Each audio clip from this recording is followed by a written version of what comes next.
Bueno, muy buenos días para todos.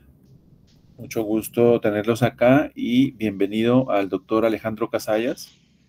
Alejandro es ingeniero ambiental, tiene una maestría en ingeniería ambiental, un doctorado en meteorología, ¿cierto? No, maestría en meteorología y doctorado en física atmosférica. Maestría en meteorología y doctorado en física atmosférica y actualmente está haciendo un postdoctorado en Viena, en Austria. Y hoy nos va a dar una conferencia sobre análisis computacional de datos ambientales que es un poco un repaso de lo que vimos en el curso pasado de la Cátedra Internacional y también veremos algunos temas que quedaron pendientes.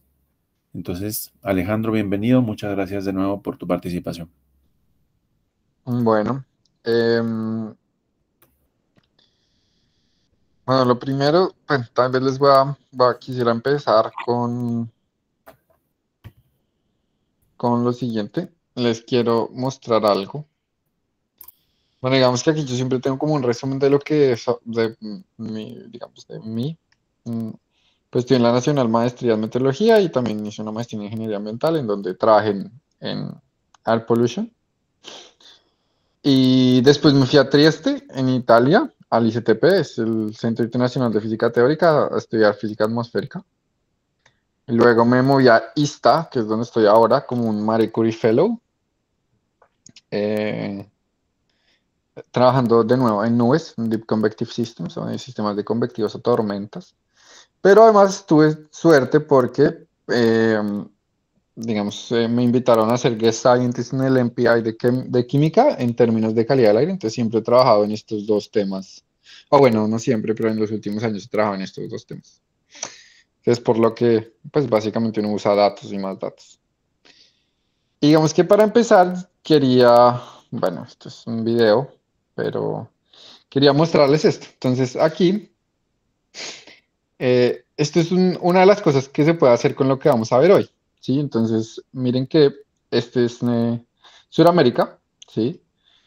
Los colorcitos que van a ver acá son plumas de contaminación em, que se generan o que nacen dentro del Amazonas, ¿sí? Este color morado, de azul a morado. Y el rojo son contornos de hotspots, ¿sí? De hotspots diarios. Entonces, ¿cuántos hotspots hay en cada punto que ustedes ven acá? Entonces, en algunos casos hay 25, 10, 5, bueno. Pero lo chévere es que uno puede hacer, por ejemplo, videos.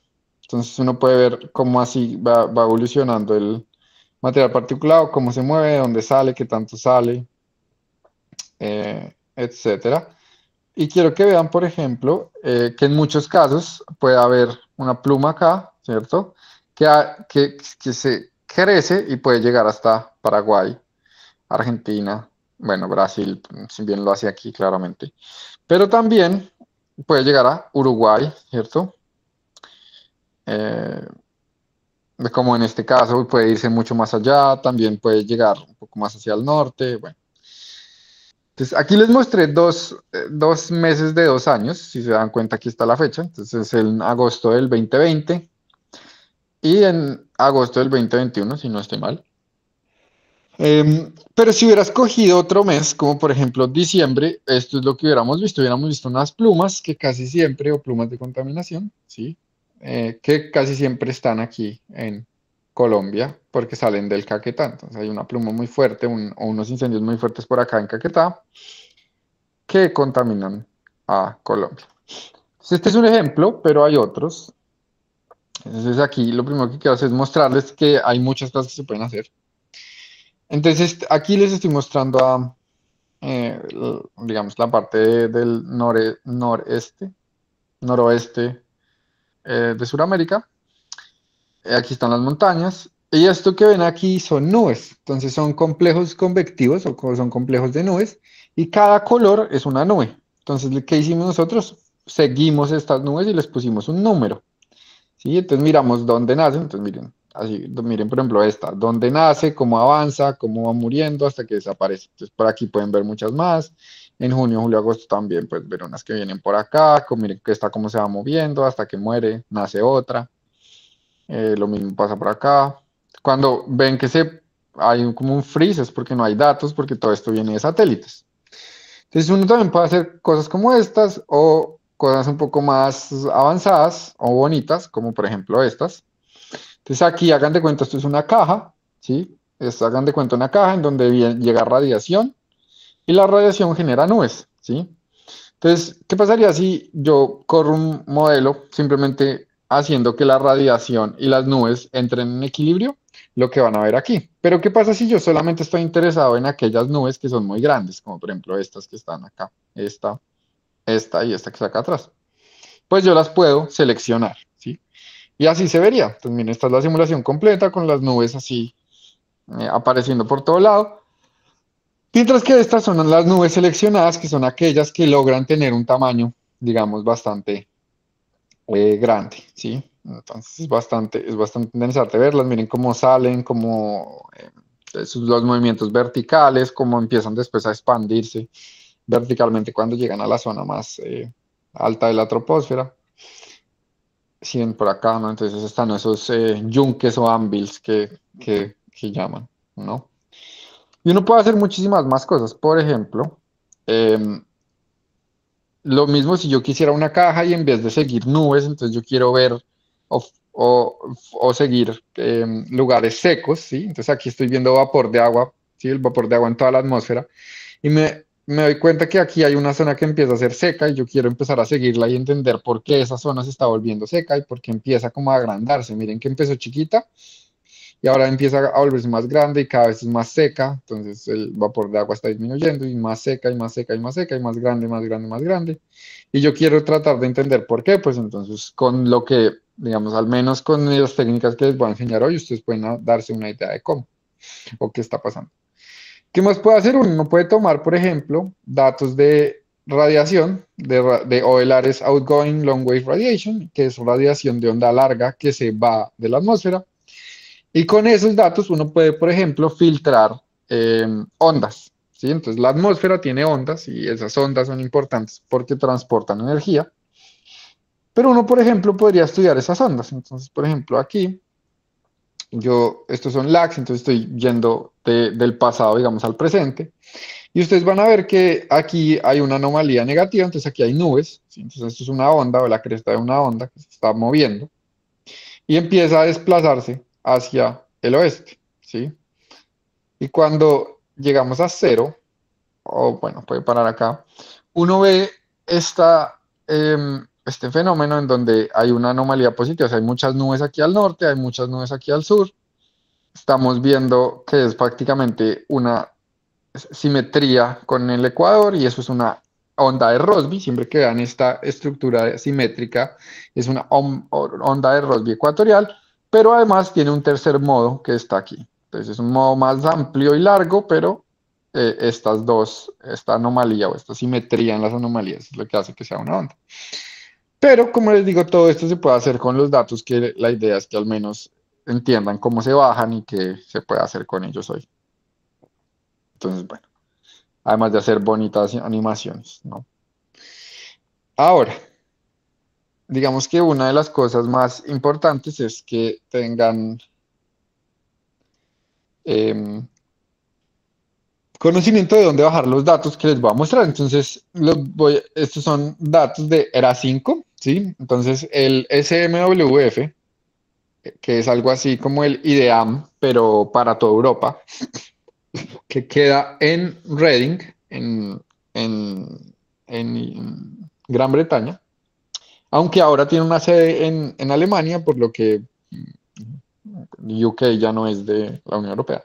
Pero en cualquier caso, ellos, que son uno de los mejores grupos que hay en el mundo y tienen de los computadores más potentes que hay, eh, tienen una cosa que se llama reanálisis, ¿sí? Entonces, si yo busco así como yo acabé de buscar, era 5 download, yo puedo pues entrar, hagámoslo desde el principio. Entonces, si yo pongo era 5, por ejemplo, eh, pongamos era 5 hourly data, ¿sí? Entonces yo me puedo ir acá, ¿sí? Y pues me va a salir qué son, qué es, cómo funciona y demás. Entonces aquí hay un pequeño overview donde me dice qué es. Entonces yo estoy viendo reanálisis de la quinta generación de reanálisis, datos horarios de un solo nivel, porque puede haber niveles de presión y niveles de presión son lo mismo que niveles de altura. desde 1940 hasta hoy. ¿Cómo funcionan los reanálisis? Y aquí voy a ser un poco burdo, no voy a ir mucho en detalles, pero es básicamente, yo tengo mi planeta, ¿sí? Y como saben, o espero que sepan, o si no, lo van a saber ahora, todos los días, en muchas partes del mundo se envían radiosondas, ¿sí? Y radiosondas son unos sensores que se pegan a un globo y miden temperatura y temperatura de rocío y viento para saber cuál es la humedad, cuál es la presión, etcétera, en diferentes países del mundo.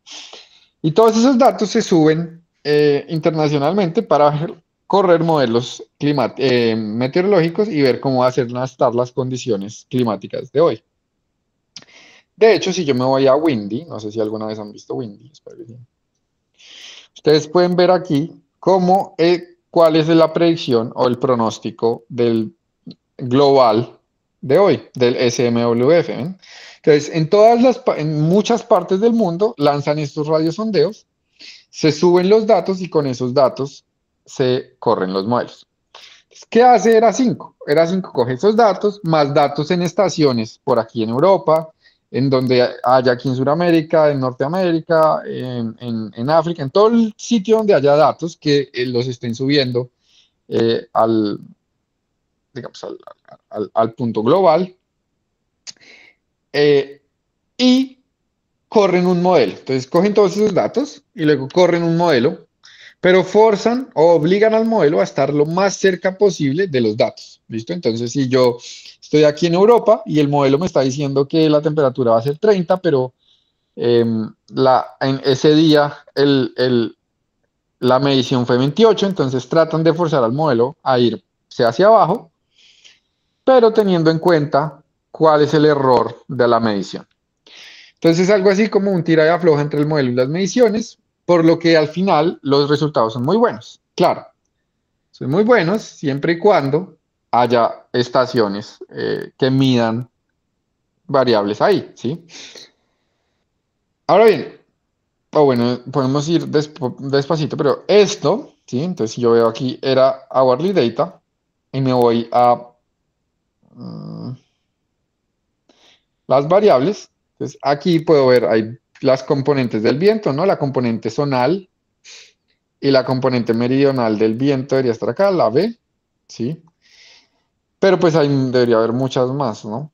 Bueno, entonces está, por ejemplo, la temperatura de rocío, la temperatura a 2 metros, la densidad del aire en los océanos, eh, la boundary layer, ¿cómo se llama esto? La capa de mezcla, la altura de la capa de mezcla, aquí hay radiación. Bueno.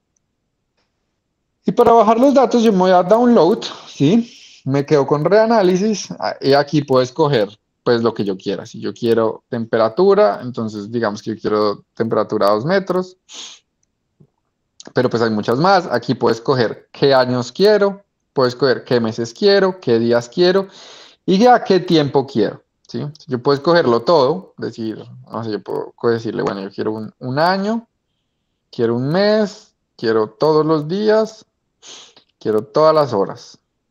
Puedo escoger todo el globo o una región, ¿sí? Por poner una subregión. Y normalmente lo mejor es usar NetCF, ¿listo? Ahora, hay varias formas de bajar esto. Una es haciendo un login o registrándose, ¿sí? Y lo bajan manualmente, simplemente aquí ya no deja de salir login, sino dice download. Entonces lo descargan así. Y es muchísimo mejor usar una API, ¿sí? Entonces, cuando ustedes escogen todo esto, aquí les bota una API, ¿sí? Un CSS API. Y cuando ustedes copian y pegan este código de Python en Jupyter, en un script de Python, y lo corren, él va a descargar unos datos, ¿listo? Ahora, esto no es tan fácil, ¿sí? ¿Por qué? Porque si ustedes quieren hacer esto, necesitan una llave. Entonces, ¿qué toca hacer? Ahí uno se va a Climate Data Store, ¿sí? Y dice API. Yo no uso Windows, no tengo ni la más remota idea cómo se hace en Windows. Sé que se puede hacer y ahora que Windows tiene una parte muy similar a Linux, pues debe ser más fácil. Pero pues para Mac user y Linux user es básicamente igual, ¿sí? Lo que yo tengo que hacer es, yo abro una terminal, entonces, bueno, en Linux y en Mac funciona igual, y en iOS o OS, y es, yo tengo que abrir una terminal que creo que está aquí, ¿sí? En Others hay una cosa que se llama terminal, ¿sí? Y esto es lo que van a ver. En Linux normalmente es negra, ¿sí? Pero entonces uno, esto es lo que ve. Y aquí me dice, usted tiene que estar en Home, ¿sí? Entonces dice, bueno, si no tienes una clave, si no tienes una contraseña, por favor, únete, ta, ta, ta. Y luego dice Home, en Home, y Home es cuando ustedes abren la terminal y le dan CD, están en Home, ¿sí? Em, CD es Come to Directory ¿cómo se llama ese lenguaje? Shell. Entonces, cuando le dan CD Enter, se van al Home y luego le dicen, bueno, yo necesito, eh, mm, mm, entonces yo creo, hay muchas maneras de crearlo, yo lo hago con Vim. Punto, va, punto, ¿qué? CDS API. Punto, CDS API. RC. No lo voy a hacer porque yo ya lo hice y si lo abro va a salir mi clave y no quiero que eso pase. Entonces voy a ponerle un 1. Eh, y aquí les va a salir algo para copiar. Tienen que haber abierto sesión. ¿Por qué? Porque les va a salir una llave, ¿sí? Entonces aquí van a tener algo diferente, ¿sí? Van a tener la URL y el token. Y eso es necesario para poder descargar em, datos. ¿Listo? ¿Será que quedó? No. Ah, listo. Bueno. Entonces ustedes guardan eso en el home y luego si pueden correr el código del que hablamos antes. ¿Listo? Que estaba aquí. Bueno, cuando seleccionamos otra vez. A ver. Temperatura 2 metros, un año cualquiera. Es todo, todo, todo. Y una subregión. Bueno, entonces, si le damos netcf y le damos show API request, pues él me dice aquí todo. Ahora esto es muy útil porque ustedes pueden cambiar aquí el área. Por ejemplo, si ya saben un poco más de Python, entonces pueden hacer que esto sea una función y entonces pueden hacer que esta variable ya no sea algo específico, sino una variable. Y entonces hacen que cambie en un for, en un ciclo, y entonces ahora no solo descargan una, sino muchas. O si necesitan, por ejemplo, en vez de bajar un año, necesitan bajar muchos años, pues entonces bajan un año o sea, solo se puede pedir cierta cantidad de datos al tiempo, entonces a veces hay que separar los datos, bueno, etcétera. ¿Listo? Así se bajan los datos en términos muy generales. Digamos, si yo me voy aquí a mi código, ¿sí? Pues van a ver, por ejemplo, que yo tengo una función que descarga los datos, pero aquí están los de la 5, entonces miren, reanálisis, promedios mensuales, para cuántos años, 15 años, todos los meses, bla, bla. Entonces, como les digo, yo tengo esto en una función, ¿sí? Como tengo esto en una función, le estoy pasando una variable. Entonces, aquí, ¿cierto?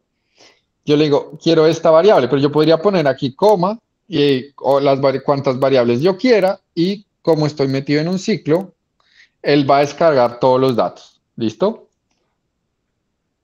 Ahora, y esto lo hago porque quiero que mm, sepan todo lo que existe, ¿sí? Antes de cualquier otra cosa, y estos datos de era 5, ¿sí? Son datos más o menos de ahora, ¿sí? Son datos reales, son muy cercanos o relativamente cercanos a observaciones, son muy buenos para hacer muchas cosas siempre y cuando, claro, uno tenga pendiente o sepa cuál es su incertidumbre, ¿cierto?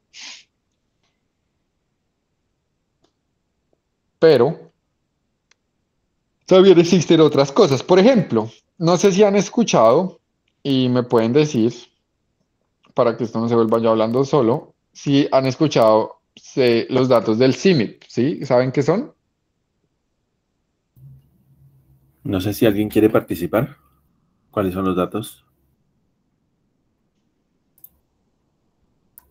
A ver, por aquí vemos aprovechamos para saludar a Ana María Montoya. Genevieve, Humberto, Iori, Javier Andrés. A ver quién se anima. Kevin, creo que Kevin sí los conoce. Kevin Sí, Esteban. que bien sabe, claro. Laura, Sí. Daniel, Néstor, Marco, Omar, Saúl, saludos a todos. Víctor, no sé quién se anima, ¿no? No se animaron, ¿no? ¿Dijiste del SINA? Del CMIP. No, perdón, no los conozco. Son, como dice, Climate Modeling Intercomparison Project. ¿No? Creo que no. Em, ¿Nunca se han preguntado cómo hace el IPCC para hacer proyecciones? O sea, ¿cómo la gente del IPCC sabe qué va a pasar en el 2100? No sé en qué trabajan, pero si trabajan en cambio climático ahora creo, de hecho, si mi información no es errónea, que la ANLA está pidiendo em, estudios climáticos para muchos proyectos.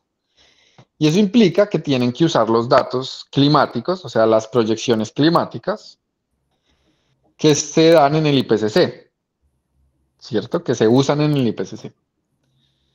Todas esas datos, todos, absolutamente todos, son libres y están aquí. Si yo pongo CMIP6, ¿sí? Que es Climate Modeling Intercomparison Project o algo muy similar a eso. Ah, sí, aquí está.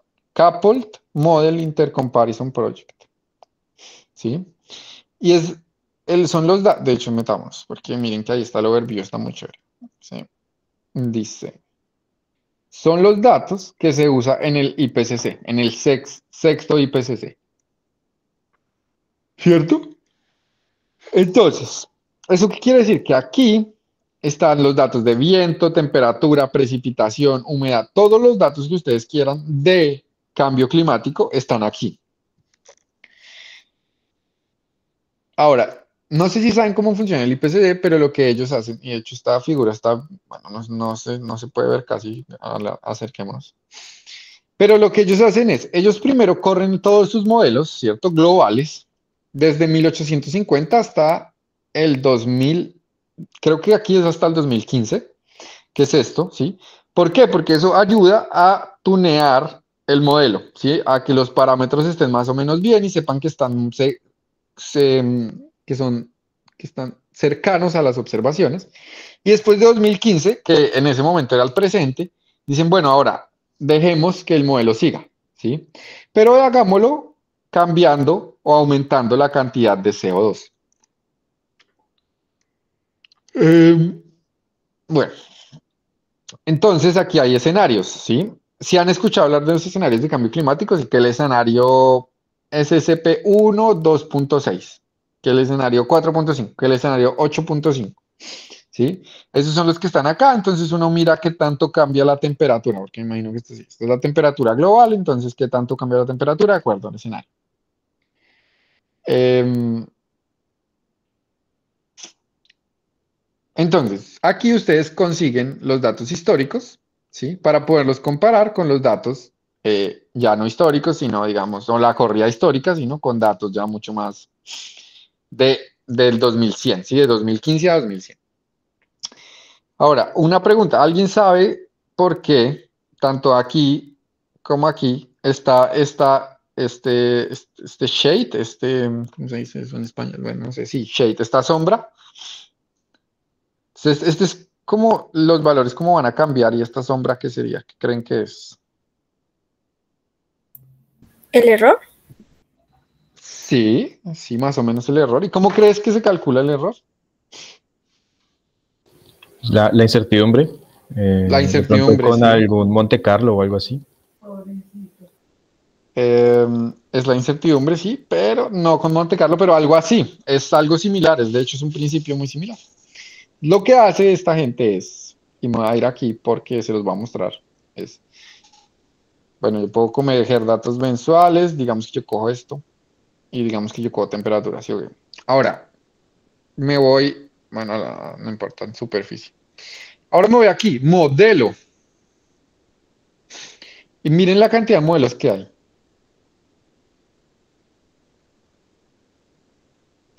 ¿Reconocen alguno?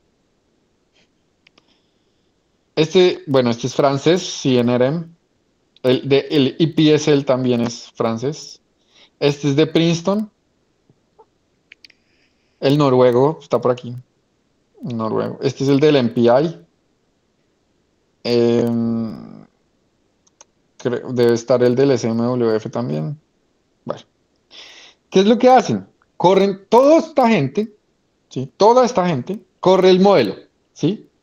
Con las mismas condiciones y con la misma cantidad de CO2. Y luego calculan cuál es la temperatura del globo para cada modelo. Y luego lo que hacen es decir, bueno, aquí en nuestra imagencita de antes, en el overview, esta línea es el promedio de todas las temperaturas de todos los modelos. Y esta es la incertidumbre que pues básicamente es donde caen todos los modelos. Entonces el modelo que genera la temperatura más alta es este y este es el modelo que genera la temperatura más baja. Entonces, esto es la incertidumbre porque es el rango en donde los modelos me están diciendo que va a haber variabilidad, ¿sí? Y eso es increíblemente importante. Lo primero que, si ustedes trabajan en esto, lo primero que alguien que sabe esto les va a preguntar, o un político debería preguntar, es cuál es la incertidumbre de sus resultados. En todo caso, estos datos, pues se descargan de manera igual. Yo pongo temperatura mensual y yo puedo escoger aquí superficie. 1000 hectopascales de superficie, en general, digamos. Cogemos un modelo, el modelo del MPI, digamos. Y luego aquí yo puedo escoger, digamos, años, ¿sí ven? Me puedo ir hasta el 2050, cojamos de aquí a aquí. Hay unos que van hasta 2150, aquí puedo coger, seleccionemos todo. Y como es mensual no necesito, vamos a escoger todos los global y me bota mi código, ¿cierto? Entonces, si yo cojo y copio esto, copio y pego esto, lo que voy a usar al final es algo como esto, ¿sí? ¿Y por qué les digo que, o sea, si yo vuelvo ese código, una función, y no lo voy a hacer manualmente porque pues ya lo hice y estos van a tener el video que es más fácil, pero es básicamente volverlo una función en donde yo voy a tener una variable, ¿sí? El modelo va a poder cambiar, el experimento va a poder cambiar y el año, ¿sí? Y entonces, ¿qué puedo hacer? Yo puedo decir, bueno, yo quiero bajar datos de temperatura, ¿sí? De la superficie, pero quiero bajar dos modelos, ¿sí? Y quiero bajar dos experimentos, y estos son los años que voy a bajar para cada experimento, ¿sí?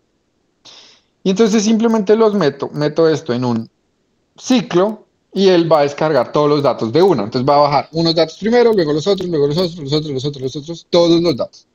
¿Por qué es esto muy útil? Porque si yo quiero bajar 20 variables con 20 modelos, con 20 experimentos, o 6 experimentos, pues hacerlo manual, ¿cierto? Uno por uno es absolutamente lento y aburrido. En cambio, si yo lo hago acá, creo un código y él se demorará 20 minutos o lo que sea que se tenga que demorar. ¿Listo?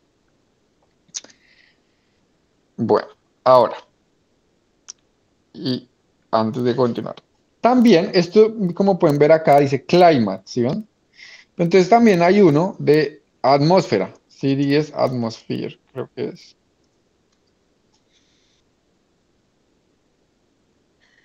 Mm, em, sí, entonces bueno, podemos poner esto, pero no es del forecast. Entonces, si yo me voy a Atmosphere Data Store, ACS, ADS se llama, no ACS. Miren que el API, tengo que volver a hacer lo mismo con el API, ¿sí? Es exactamente igual, pero el token es igual, pero la URL es diferente. Entonces, lo que ustedes pueden hacer es poner las dos URLs y comentar una cuando vayan a usar una y comentar la otra cuando vayan a usar la otra. Y si yo me voy a datasets, ¿sí? el dataset que es muy importante es este, el reanálisis de composición atmosférica, ¿sí? ¿Por qué? Porque si ustedes se van acá, se van a dar cuenta que hay black carbon, aerosoles de polvo, eh, aerosoles de sulfuro, bueno, también hay por aquí estar PM, material particulado de 1 micra, 2.5 y 10 micras. Y de nuevo, funciona exactamente igual a como dijimos antes, uno copia el código y luego lo va modificando de acuerdo a lo que uno necesite. Pero estas herramientas existen, ¿sí? Y pues si ven, por ejemplo, acá la foto, pues se dan cuenta, esto es material particulado de que está para todo el globo y demás. Y funciona, no es lo más, obviamente para Sudamérica, de hecho, no es lo más decente del mundo porque no hay muchas estaciones, pero en ciudades grandes, por lo menos, funciona relativamente bien, es un buen proxy. Y se puede utilizar y se puede hacer cosas muy interesantes con ello, en especial si uno estudia elementos regionales, por ejemplo, porque creen que la materia particular es tan alto aquí.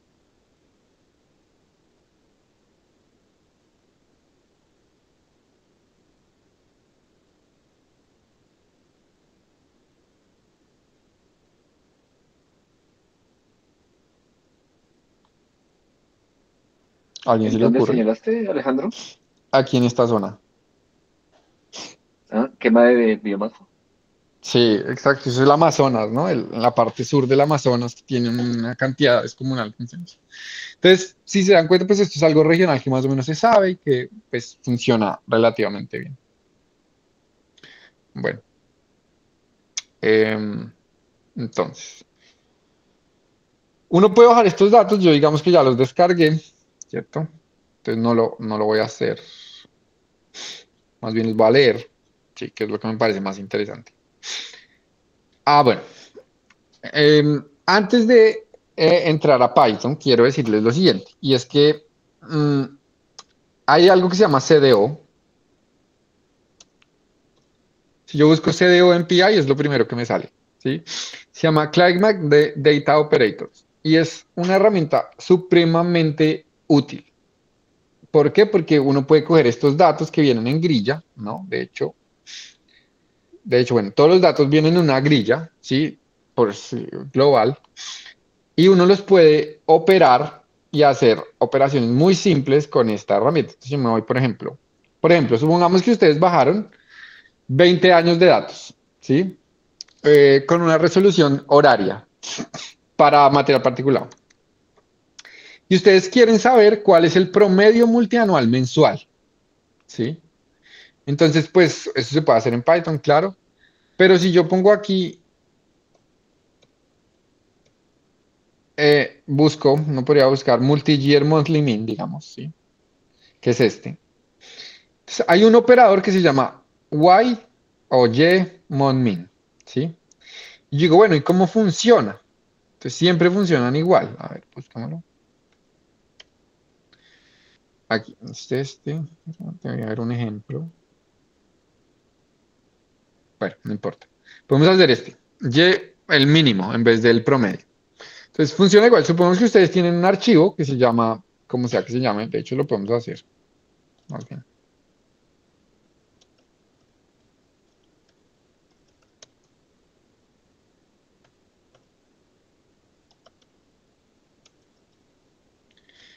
Em,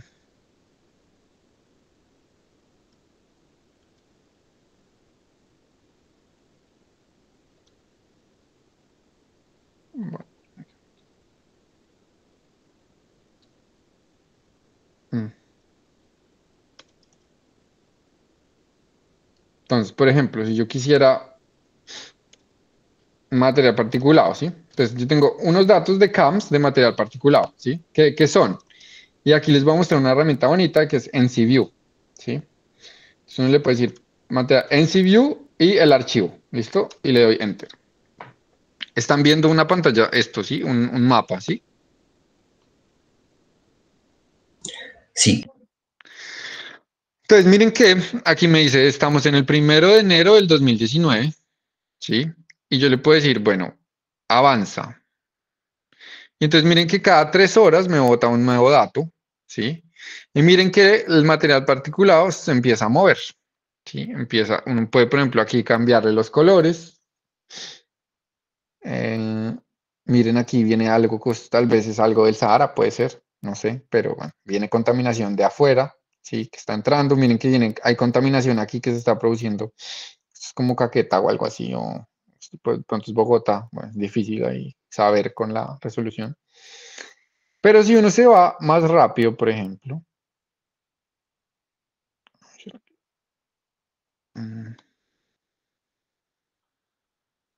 A ver, tratemos de saltar.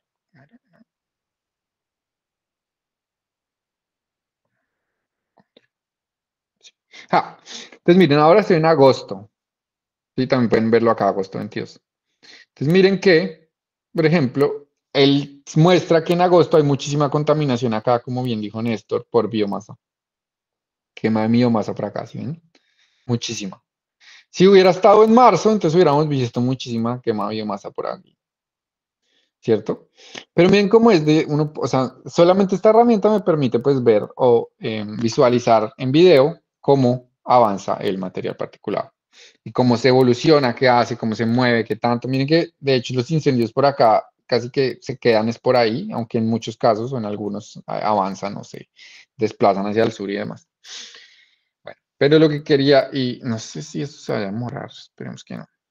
Entonces uno, por ejemplo, si quiere usar CDO, uno puede decir CDO, Ymonmin, ¿sí? Y poner, se llama partícula. Poner material particulado y luego decir, no sé. Entonces, este es el input y el output.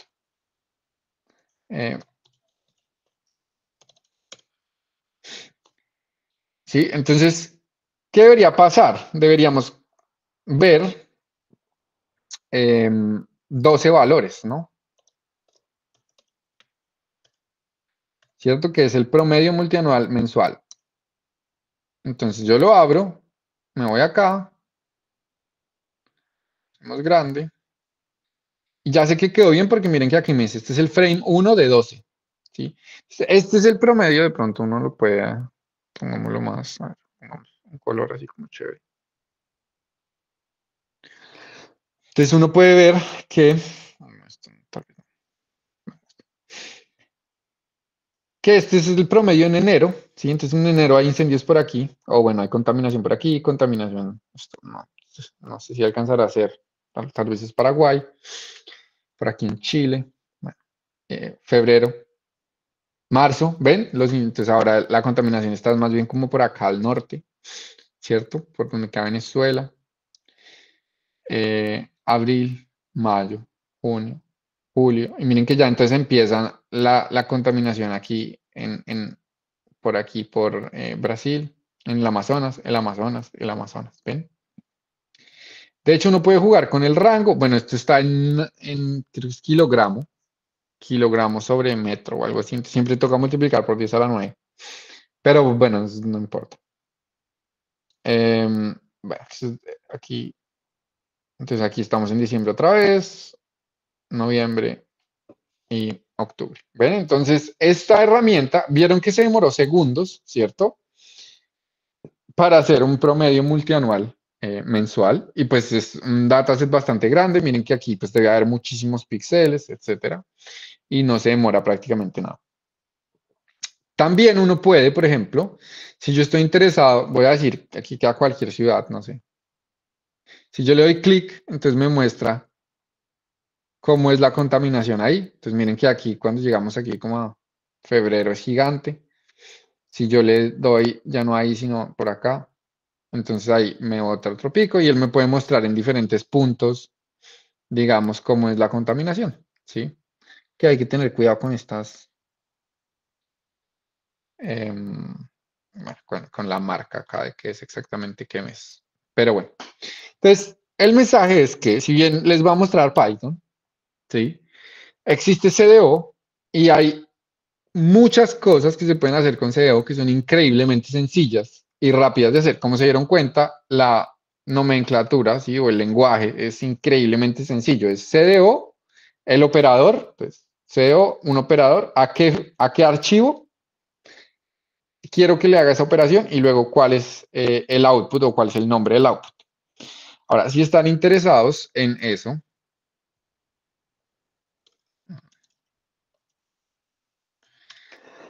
este canal de YouTube,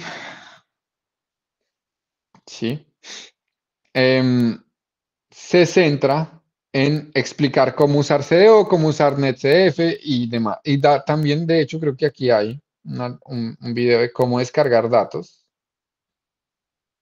Bueno, debió haber un video de cómo descargar datos, hay de cómo sacar un punto, etcétera, etcétera. Entonces, digamos que aquí hay esta Climate Unbox, es bastante, pues puede ser bastante útil. De hecho, creo que sí. Entonces, si ustedes van a la página del CDO, ellos tienen este, un link al channel de YouTube, al canal de YouTube. ¿Listo? Pero bueno, ya cuando uno se va a Python, la herramienta realmente que uno más usa es esta. Se llama Xarray. ¿Listo? Entonces, uno en Python siempre lo primero que hace es importar las librerías. ¿Sí? Yo aquí estoy importando otras. Esto es para NetCF. Esta es para, podemos ponerla acá, para graficar.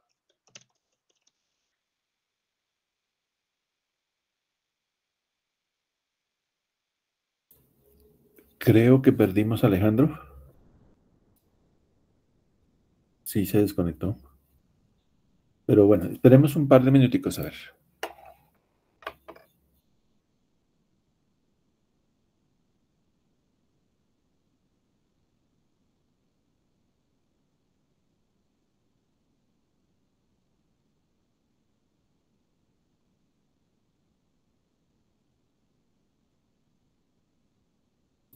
Le estoy escribiendo por WhatsApp, a ver.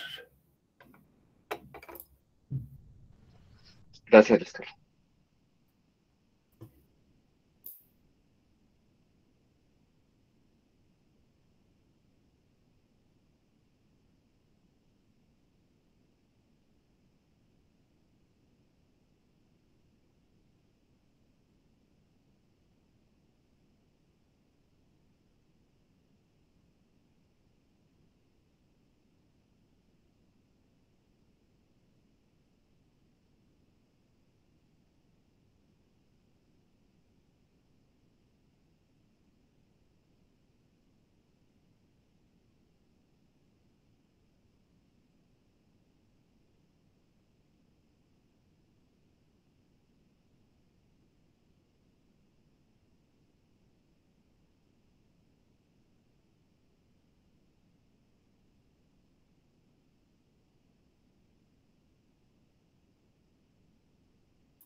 Le escribí y le estoy timbrando, pero no me responde. Esperemos un momentico.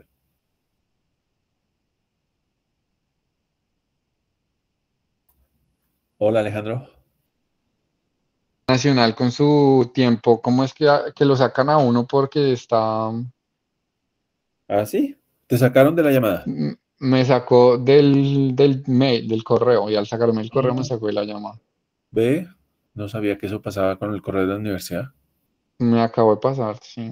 Ve, bueno, ¿Dónde me quedé? Porque ahora no sé. a Estaba ver. hablando de Xarray, espero. Estabas en la instalación de las librerías, sí. Xarray. Bueno, entonces básicamente, pues lo que decía era que Xarray es muy útil para leer archivos NetCF, que son archivos grillados. Matplotlib se usa para gráficas. Entonces, digamos, este se usa para gráficas en general y GridSpec es para hacer gráficas con muchos paneles. NumPy es para operaciones matemáticas o para poner números como seno, coseno o bueno, funciones o el número pi o lo que sea, o exponenciales. Bueno. Estos dos son para proyecciones de mapas y este es para poner como features dentro de los mapas, como por ejemplo el LANT. Glob lo que hace es permitirme meterme como dentro de las carpetas del computador y leer los archivos, o sea, poderle ponerle nombre a los archivos, es muy útil para, por ejemplo, leer muchos datos a la vez. Pandas sirve para leer CSV y Excel y es Increíble. Y es muy útil para usar fechas. Tiene el poder de las fechas. Y este también sirve para graficar. Bueno, entonces vamos a hacer XArray y vamos a usar los datos que abrimos ahorita, ¿sí? En NCView. Entonces uno siempre lo hace, bueno, voy a crear una variable, esa variable va a ser igual ¿a qué? A XArray, ¿sí? Que se va a llamar XR. Punto Open Dataset. Entonces ellos allá, esta librería adentro, tiene una función que se llama Open Dataset que me ayuda a abrir archivos, ¿sí? Si yo lo... No, ahí debe haber algo que se llama path. Alguna parte.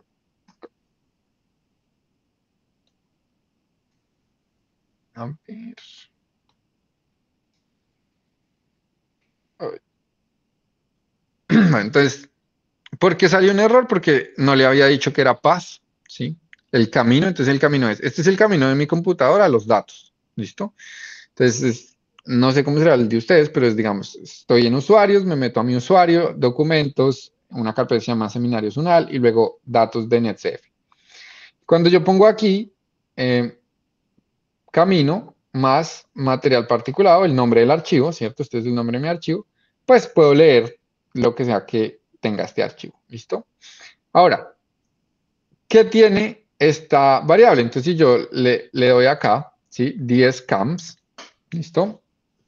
¿Qué me sale? Entonces me dice, mire, hay un tiempo, ¿sí? Una variable tiempo que va de 2019, el 1 de enero hasta el 2024, diciembre del 31, ¿listo?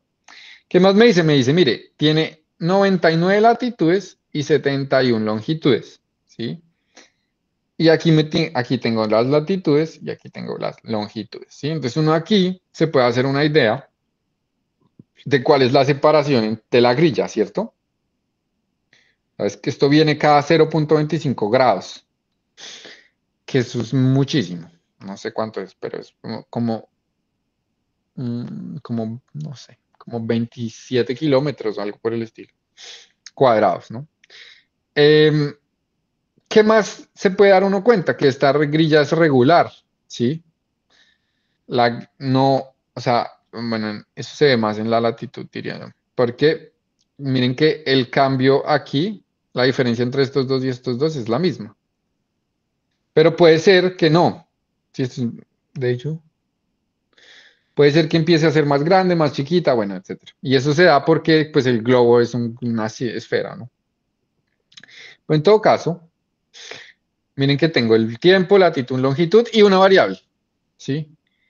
Y entonces si yo le digo, bueno, muéstreme la variable, entonces uno dice PM2P5, ¿sí?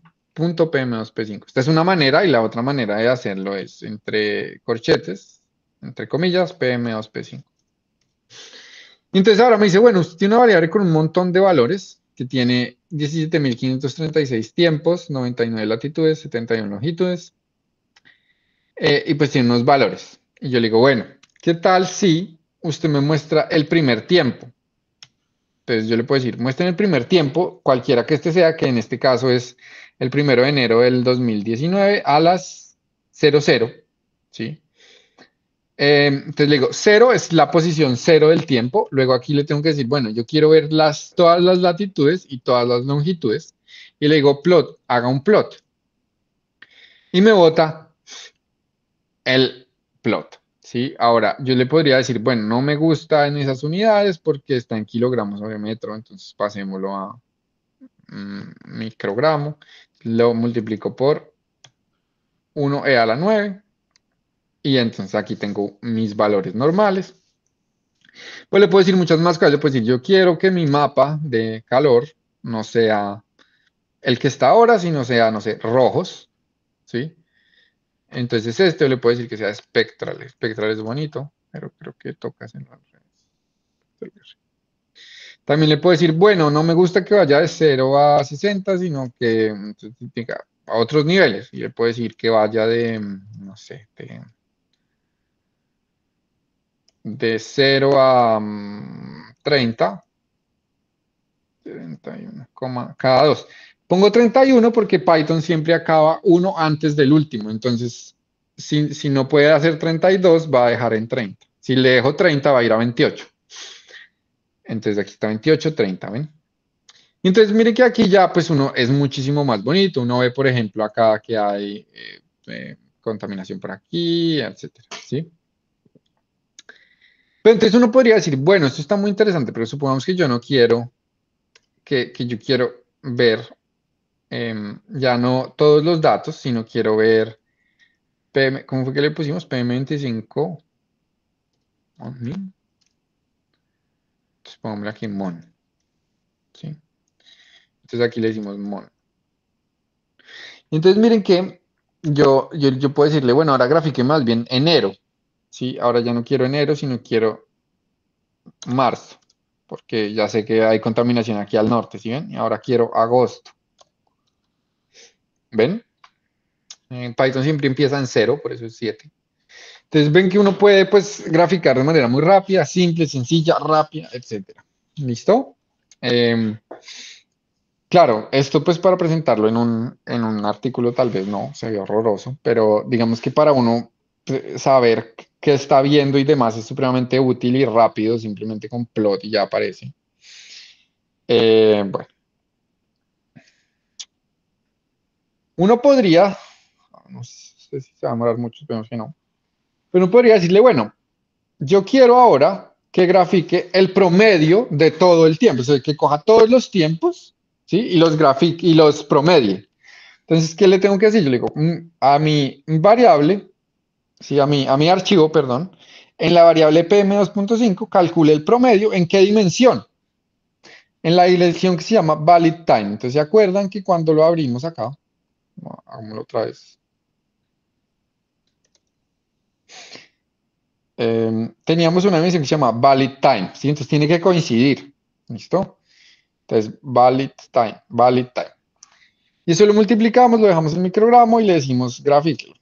Vamos a ver si esto se demora, esperemos que no. No. Entonces fue súper rápido, ¿ven? Entonces, ¿qué me está diciendo esta figura? De pronto, aquí de pronto podemos hacer lo mismo, levels, igual, pongámosle 0 a 31,2.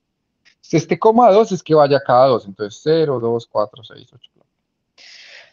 ¿Qué me está diciendo esto? Me dice, bueno, por aquí hay algo de contaminación que aparece y llega, trata de mover hacia Sudamérica, pero entonces aquí hay una fuerte, muy fuerte fuente de contaminación. Aquí, por aquí también, aquí deberían estar más o menos las cordilleras, entonces esto es como en los llanos un poco, esto debe ser Caquetá, aquí es, bueno, toda esta zona que siempre se contamina, Ecuador, bueno, algo por acá en Chile, aquí está Uruguay, ¿cierto? Entonces, me está diciendo, bueno, en promedio, en esos 5 años que usted tiene datos, estas son las zonas más contaminadas, o este es el promedio que usted normalmente ve día a día ahí. ¿Listo? Ahora, ¿qué tal si yo no quiero, ahora yo no quiero todos estos puntos, sino más bien lo que quiero es decir, bueno, agarremos para todos los tiempos que yo tengo, ¿sí? Todos los tiempos que yo tengo, quiero el promedio de toda esta zona. Entonces quiero coger todos los píxeles que hay aquí, cuantos sea que haya, que son bueno, 99 por 71, y los quiero promediar. ¿Listo? Entonces ahora, en vez de poner acá valid time, pongo las dos coordenadas que necesito, longitud y latitud, ¿cierto? Y eso me va a sacar una línea de tiempo, ¿sí? Una línea de tiempo que me va a mostrar, por ejemplo, este incremento por acá, supremamente fuerte, esto debe ser como octubre o algo así, que hubo por algún motivo, cuál no tengo ni la más remota idea, pero se ve pues que hubo un aumento en el material particulado en todo Sudamérica, o pues en promedio en todo Sudamérica, puede ser una sola zona o algo así que aumentó muchísimo. Y bueno, digamos que eso es útil. Ahora bien, uno puede hacer lo mismo que hicimos en CDO, ¿sí? Entonces, ¿se acuerdan que hicimos este promedio multianual? Uno podría calcularlo. Y eso es lo que pues hacemos acá. Uno puede, algo muy poderoso que tiene Xarray, muy poderoso, ¿sí? Y que también lo tiene Pandas. Entonces, si algún día quieren utilizar series de tiempo y no, digamos, una grilla de datos, Pandas es muy útil porque utiliza fechas. Entonces ustedes le pueden decir que calcule meses, que calcule temporadas, que calcule años, que use días, que use horas. Entonces no sé si yo quiero saber el ciclo diurno de un contaminante, entonces lo puedo hacer ahí con 30 años de datos y simplemente con pandas es 2 líneas de código me lo bota, ¿sí? Pero digamos, si yo cojo esto, como para mostrarles eso. Yo aquí, ¿qué le estoy diciendo? Le estoy diciendo, mire, a mi archivo, ¿sí? Agrupe en la variable o en la coordenada tiempo, agrupe por mes, ¿sí? Y saque el promedio de ese tiempo, ¿sí? Entonces, si yo lo hago, lo que me va a dar es el promedio multianual mensual, ¿listo? De los 5 años que yo tengo. Entonces, miren, otra vez, tengo 99 latitudes, 31 longitudes y 12 meses. Esta línea de código es idéntica, o sea, o genera un resultado idéntico al que hicimos antes con CDO, ¿listo? Pero lo chévere pues es meterlo en una variable para después jugar con él, ¿cierto? Y ahora miren, lo podemos hacer por mes, pero también lo podemos hacer por temporada. Y en CDO también debe tener algo así como, hacemos acá. Ah, sí, mire. Entonces está lo mismo. Yo también lo puedo hacer por temporada en CDO, ¿ven?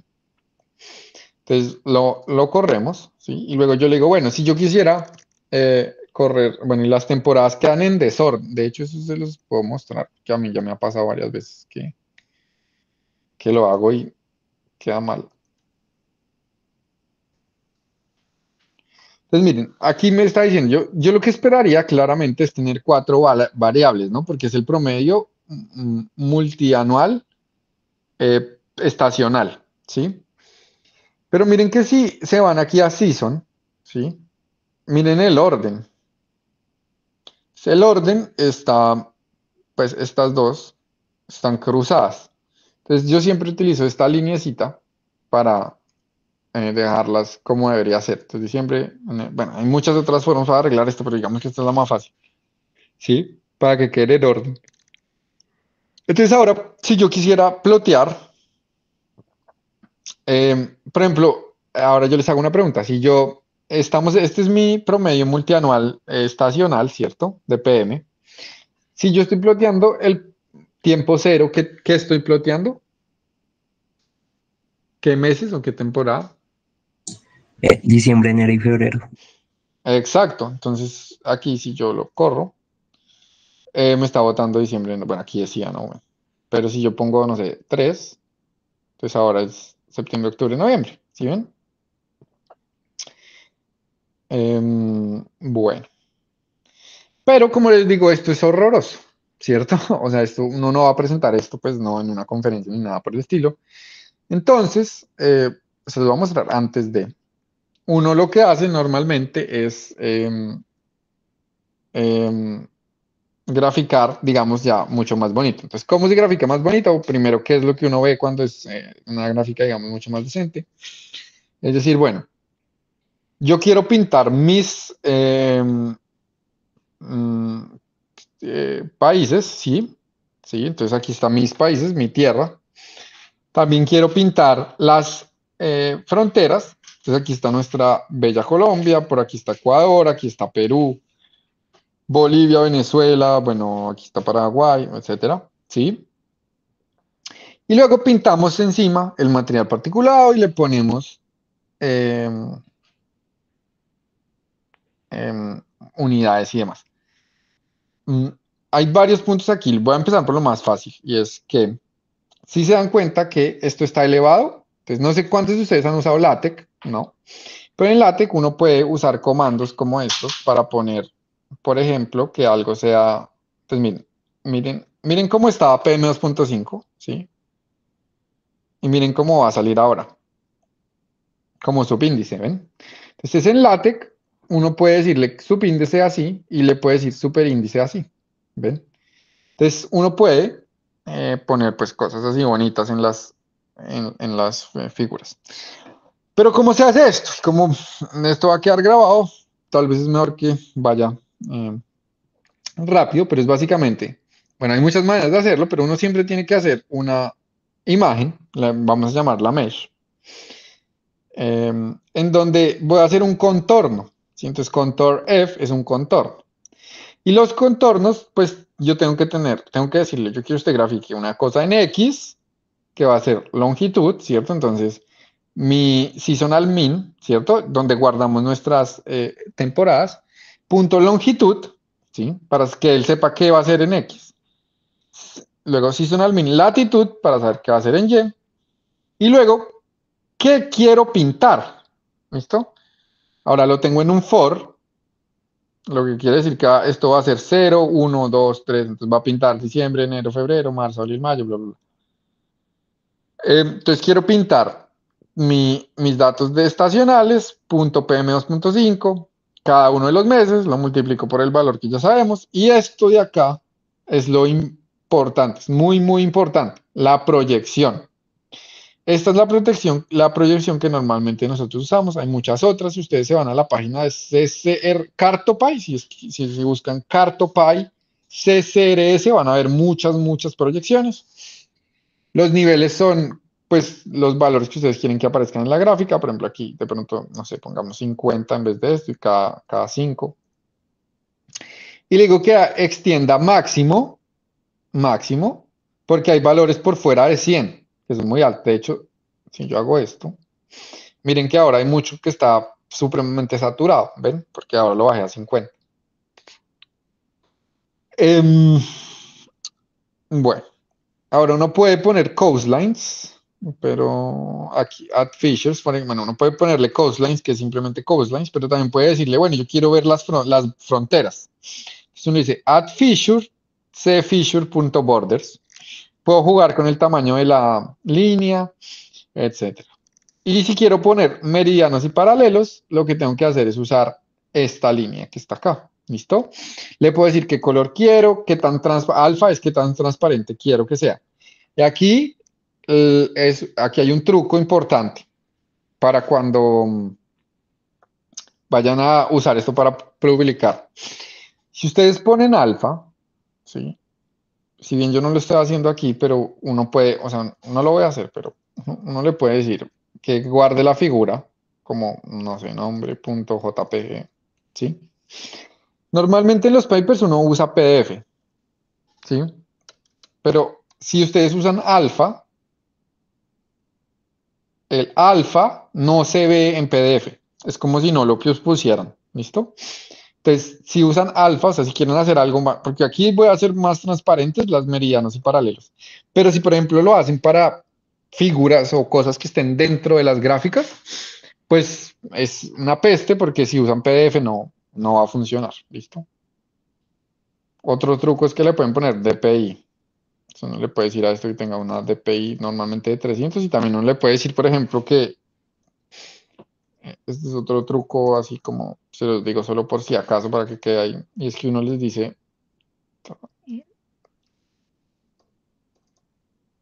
uno le dice que no deje espacios en blanco por fuera de donde haya, porque a veces eso pasa. Pero pues no lo voy a hacer. Pero bueno, eso es un truquillo. Ahora, si yo, por ejemplo, no, lo voy a hacer.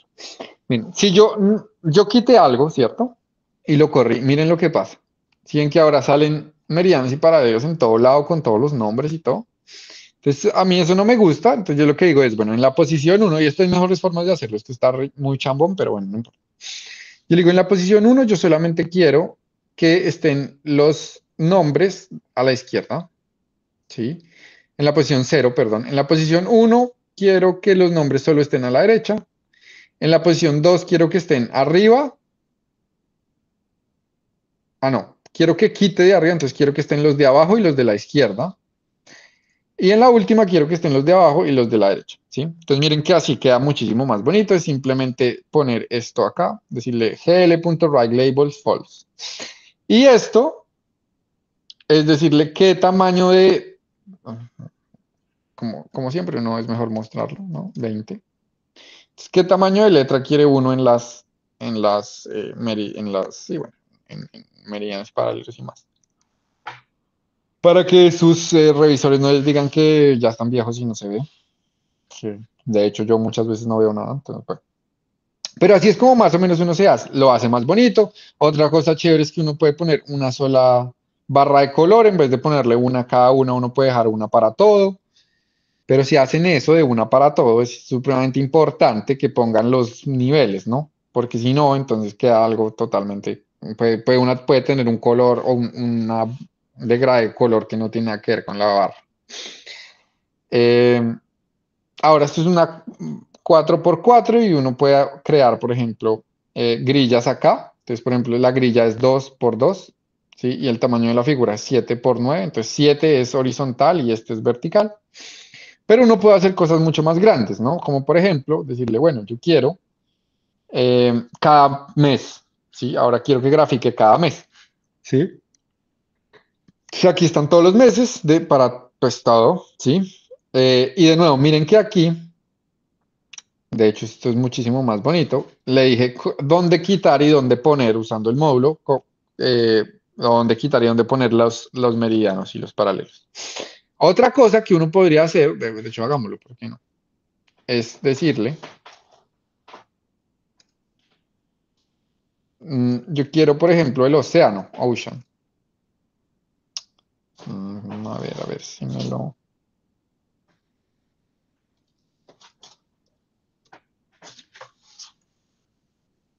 Listo. Entonces miren que yo le puedo decir que ponga el océano. Supongamos que a mí no me interesa la contaminación que está por fuera ni nada. Entonces pongámosle el océano. Este sorder, ¿sí? Es que tan importante es, sí, como cuál es la importancia de lo que ustedes quieren poner. Entonces yo le pongo 3, es que es muy importante. Si pongo 0, es que no es importante. Entonces por eso apareció y antes no aparecía. Si yo se lo quito, no aparece. Entonces vean que también se puede hacer eso, solamente dejar la superficie terrestre. O también se puede hacer viceversa, ¿no? Yo puedo pintar la tierra y hacer que aparezca ahí solamente. Hay muchas cosas que se pueden hacer. No, no. Sí, pues. Mm, Ahora sí, yo les voy a pasar esto. ¿Listo? Les voy a pasar este código. em, y ahí pues hay ejercicios. De hecho, les voy a pasar, esto tiene los ejercicios o algunos ejercicios resueltos, pero les voy a pasar un código que no tiene los ejercicios resueltos. Entonces les voy a pasar los dos para que si quieren practicar, que de hecho, y no puedo ser más específico en esto se aprende haciéndolo. O sea, aquí yo les estoy mostrando porque esto va a quedar grabado y ustedes pueden ir después otra vez a YouTube a verlo. Pero lo que es increíblemente esencial es que ustedes lo hagan, ¿sí? Obviamente ahora con ChatGPT todo uno puede hacer maravillas, si es mucho más rápido, pero siempre es mejor entender lo que uno está haciendo, cómo lo está haciendo y demás, porque muchas veces salen resultados que no tienen sentido. Alguna vez he visto, pues no, muchas veces he visto que salen cosas que no tienen sentido. Bueno, pues entonces aquí estábamos usando datos de camps, ¿listo? Ahora, entonces, uno ya de por sí puede aprender muchas cosas. Uno puede aprender que en Sudamérica la contaminación, por ejemplo, en febrero, marzo, abril y un poco mayo, realmente se da, es como al norte, ¿no? Como en Colombia, Venezuela, un poco por acá, Guyana, Surinam, etcétera. Ecuador, ¿sí? Pero por ejemplo, al sur realmente solamente como en las ciudades más grandes, ¿sí? Bueno, en la parte sur de Sudamérica, el cono sur, digamos, un poco con Brasil. Pero cuando la zona de comunidad tropical se empieza a mover, pues en julio, desde junio, digamos, entonces ya empieza a haber como aquí unos picos de contaminación o de bastante fuertes, ¿cierto? Que se vuelven increíblemente altos en agosto, septiembre y un poco en octubre, que luego empieza a disminuirse. De hecho, otra cosa interesante es que los valores en noviembre, pues por aquí son altos, de hecho, ¿sí? No ve por acá, esto es en Bogotá y Medellín, que también son contaminación es alta. Entonces uno ahí ya aprendió, solo con esto, que es relativamente sencillo, pues puede aprender más o menos de cómo es la evolución en esas zonas. Ahora bien, uno podría, ahora, ¿se acuerdan de estos números o nombres? Sí. Uno puede leer los datos de de clima, ¿sí? Pero antes quería preguntarles algo. ¿Han escuchado hablar de los SSP? O sea, em, de los escenarios de cambio climático. ¿Y alguno me podría decir qué quiere decir 2.6? O sí, 2.6, 8.5, 4.5, etcétera. ¿Alguien sabe? ¿Quién se anima a responder? No sé si estoy muy... No me acuerdo si era, pero esos cambios climáticos decían como las afectaciones que puede tener el cambio si se afecta, no sé, una variable de la temperatura, si se aumenta en 2.4, 4.5 la temperatura del globo. Ok. Creo que hacía referencia a eso. Ok, ¿alguien más se anima? Ahí más o menos, más o menos. ¿Quién no se puede animar? A ver. em, Laura, creo que Laura Camila sabe.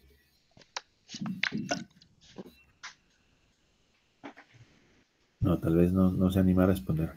Profe, habla de las características, por ejemplo, de la trayectoria socioeconómica, picos de emisiones de CO2, la neutralidad del carbono, aumentos de temperatura, niveles del mar, eventos extremos, impactos económicos, en los ecosistemas y puntos de no retorno. Y en cada una de las como escenarios o SCP-1, por ejemplo, el 2.6, entonces empieza como a plantear ciertos escenarios para cada una de las características que les acabo de nombrar. Y también pues para el SP 8.5, entonces como que tiene, por ejemplo, hablemos puntualmente de la temperatura. Para el primer escenario plantea que es un promedio de aumento de 1.5 a 2 y, por ejemplo, para el de 8.5 es de 4 a 5 grados Celsius. ¿Y por qué se llama 8.2? Si es de 4 a 5 grados Celsius.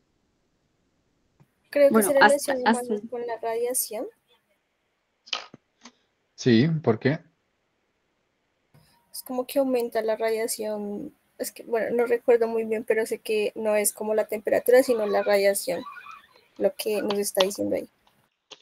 Muy bien, las dos están, digamos, se complementan bastante bien. O sea, el SSP es un poco lo que eh, Alejandra, me imagino que es tu nombre, o es, sí, em, hablaste, donde tienes un, un camino socioeconómico que depende de qué tanto estás emitiendo, cómo, bueno, etcétera. Eh, y si bien, claro, el 2.6 va a decirme de alguna manera cómo va a cambiar la temperatura, mucha gente, por ejemplo, está este escenario de 1.5 grados Celsius, ¿sí?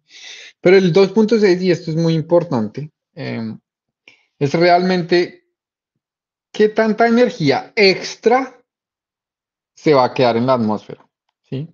Entonces, 2.6 es 2.6 watts por metro cuadrado, ¿sí? Entonces, si ustedes ven, o sea, la Tierra se calienta, es porque el Sol la calienta, ¿cierto? Con radiación. Pero toda la energía que llega a la Tierra debería irse, pero no se va porque normalmente, naturalmente, las nubes, el CO2 y bueno, las emisiones, todo lo que haya emitido la naturaleza, evita que una parte de la temperatura sea igual a una cobija, es, bueno, sí, más o menos. Sí, pues, o sea, nosotros emitimos radiación en la cobija se calienta porque no deja salir la radiación, más o menos. Es lo mismo, si yo pongo más cobijas, entonces yo pongo hecho más CO2, pues menos radiación va a salir, entonces va a haber un desbalance radiativo. Entonces aquí lo que me dice esto de 2.6 es que va a haber un desbalance radiativo de 2.6 watts. El 8.5 es 8.5 watts y eso te transforma después en temperatura. Pero vienes de un balance de energía. Entonces esto es un cambio energético en el planeta. lo que es peor, porque, o sea, es muy grave, porque si yo aumento la cantidad energética del planeta, estoy cambiando prácticamente todos los procesos energéticos que hay ahí. Entonces las lluvias cambian, todo cambia, ¿listo? Eso es importante. Entonces, si yo leo los datos, entonces miren que aquí estoy usando Glob. ¿Se acuerdan que dije que iba a usar Glob? Y de hecho, esto sí vale la pena mostrarlo. Pues lo puedo hacer con print, files. Entonces miren que yo quiero, ¿se acuerdan el path que tenía mis datos de NetCF? Es este, ¿sí?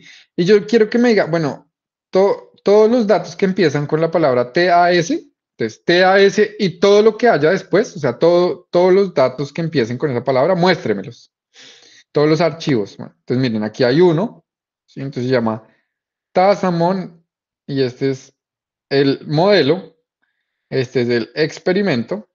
Bueno, experimentados como hasta acá. Estos son los años, ¿sí? Este es otro modelo, ¿sí ven? Es histórico de qué años. Este es el otro modelo. Y bueno, ¿sí? Ahí están.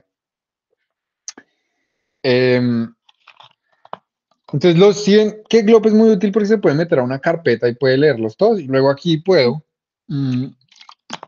leer todos los archivos, ¿sí? Al tiempo. Entonces, meterlos en un diccionario, que es lo que voy a hacer acá. Y estoy calculando además, pues, el promedio multianual mensual y el promedio multianual estacional de cada uno de los datos que tengo ahí. Después, entonces, le digo, venga, muéstreme. Oh, entonces, ¿qué voy a hacer? Voy a decirle, bueno, yo quiero saber qué tanto se va a calentar el globo, ¿cierto? Para 2050, ¿sí? Según los modelos. Entonces, lo que le voy a decir es, coja el modelo GFDL histórico, o pues el experimento, y réstele el histórico. ¿Listo? Y esto es lo que yo veo. Entonces, miren que por aquí está América, por aquí está Asia, Europa está por aquí. Y veo que hay un calentamiento prácticamente en todo lado, ¿cierto? Básicamente ahí se calienta el globo en todo lado. Algunas zonas se calientan más, algunas zonas se calientan menos. Por aquí hay algo negativo, etc. Ahora bien, esto es un modelo, ¿cierto? Traten de quedarse con esta imagen en la mente un segundo y miren el siguiente. Este es el otro modelo. Es el mismo experimento, la misma, el mismo forzamiento relativo, el mismo paso socioeconómico, todo igual, solo es otro modelo. Y miren que este me está diciendo que el calentamiento por acá también va a ser fuerte, bueno, aunque toca ponerle la misma escala, pero me está diciendo que hay muchas zonas por aquí que son negativas, ¿sí? Aquí solamente había una y de pronto por acá, pero aquí me está diciendo, esta zona que era negativa acá va a ser muy negativa, o mucho más negativa, va a ser más amplia, etcétera. Por aquí va a aparecer esto que era bastante positivo acá, va a ser negativo acá. Entonces, si ven lo que decía Marco, es que hay una incertidumbre en los modelos, ¿sí? Entonces, hay zonas que unos modelos dicen una cosa, otros dicen otra, entonces la incertidumbre es gigante y por ende, digamos, lo que podemos proyectar o lo que podemos sacar de conclusiones es, pues, no mucho.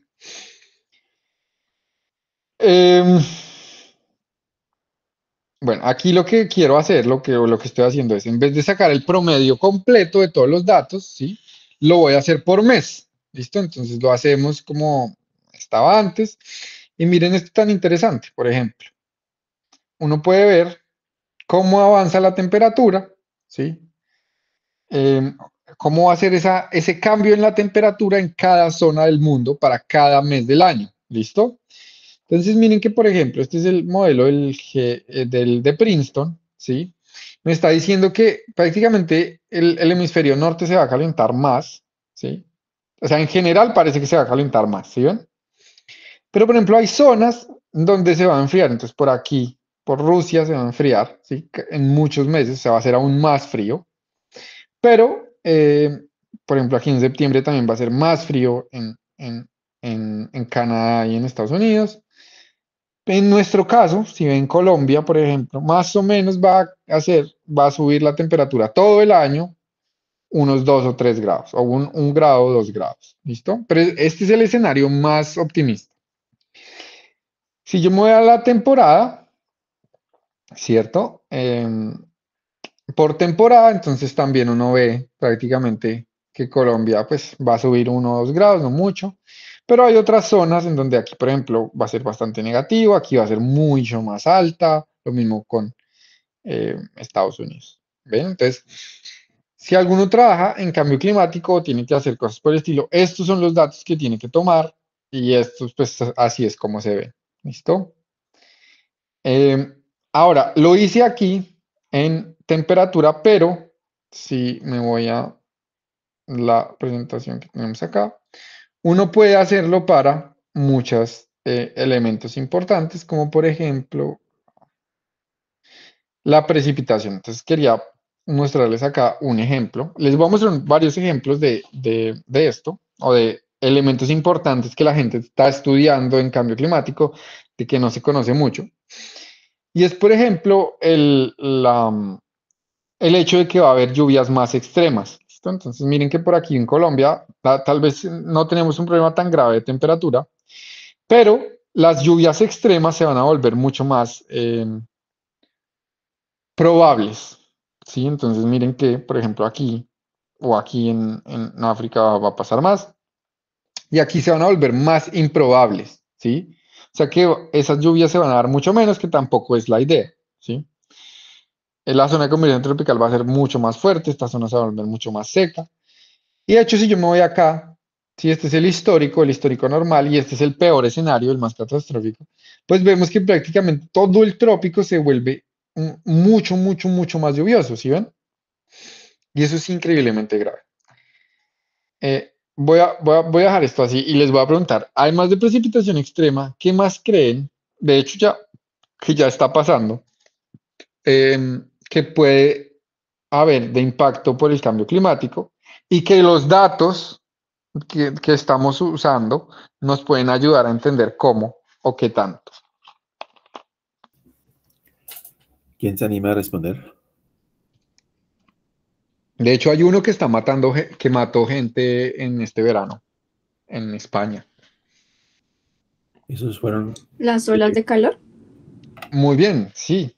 Las olas de calor. Entonces, por ejemplo, olas de calor.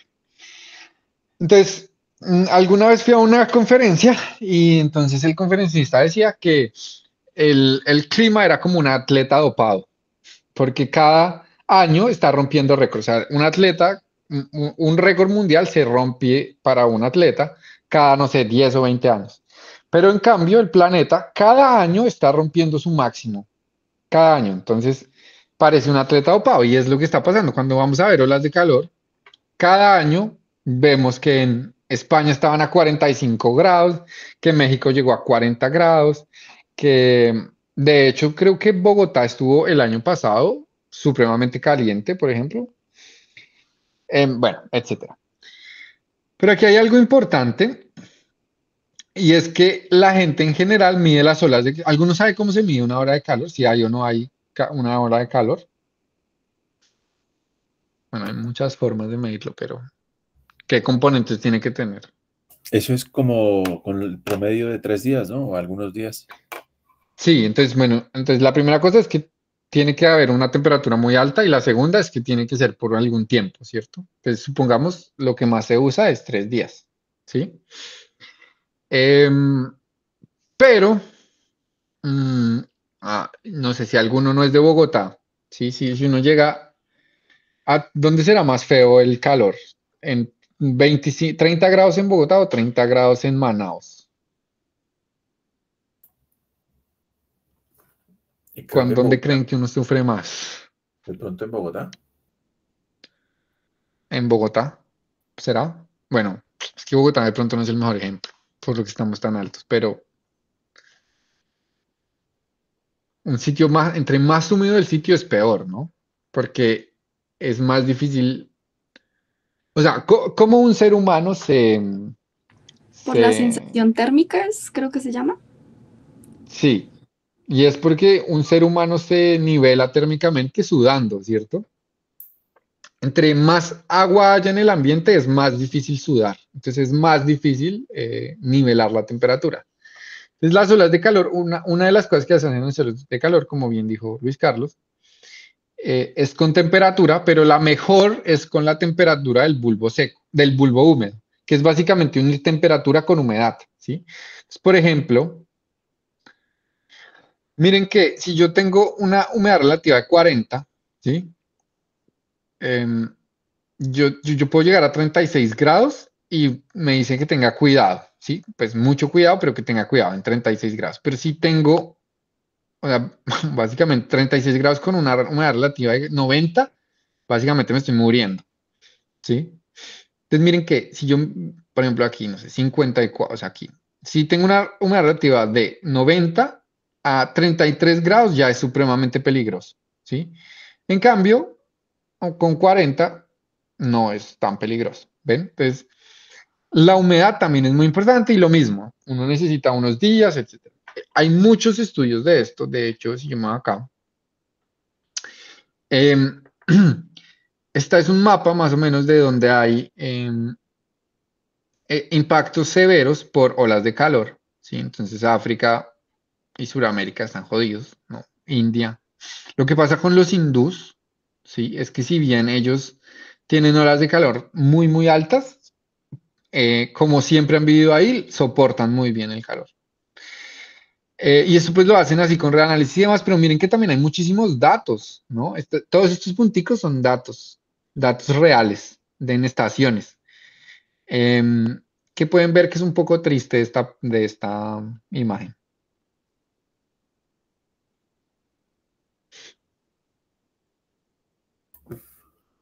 ¿Quién se anima?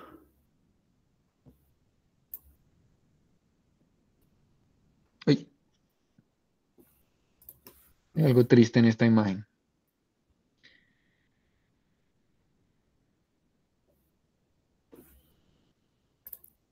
Si uno compara, ¿no? Si uno compara, estas son estaciones, cada circulito, ¿no? Si uno compara, por ejemplo, aquí toda Europa es casi que hay miles de estaciones. Estados Unidos, Canadá tiene muchísimas. Y luego bajamos a África y no hay nada. Bajamos a Colombia y solo hay en Bogotá, Cali, Medellín. Hay Casi por no ahí hay que. algo por acá. Sí, no hay casi nada, ¿no? Sí. Mm, aquí sí hay muchas, ¿no? ¿Alguno sabe por qué hay tantas estaciones aquí? Estas son estaciones de meteorología. Y es porque los sistemas de tormenta que se empiezan por aquí, si son suficientemente fuertes, cuando llegan al Océano Atlántico, se transforman en ciclones. Y esos ciclones pueden llegar aquí a ser huracanes y darles a nosotros también, más o menos en La Guajira a veces han llegado, Cuba, Florida, bueno, etcétera. Bueno, olas de calor, muy bien, Alejandra. Precipitación extrema, ¿qué más?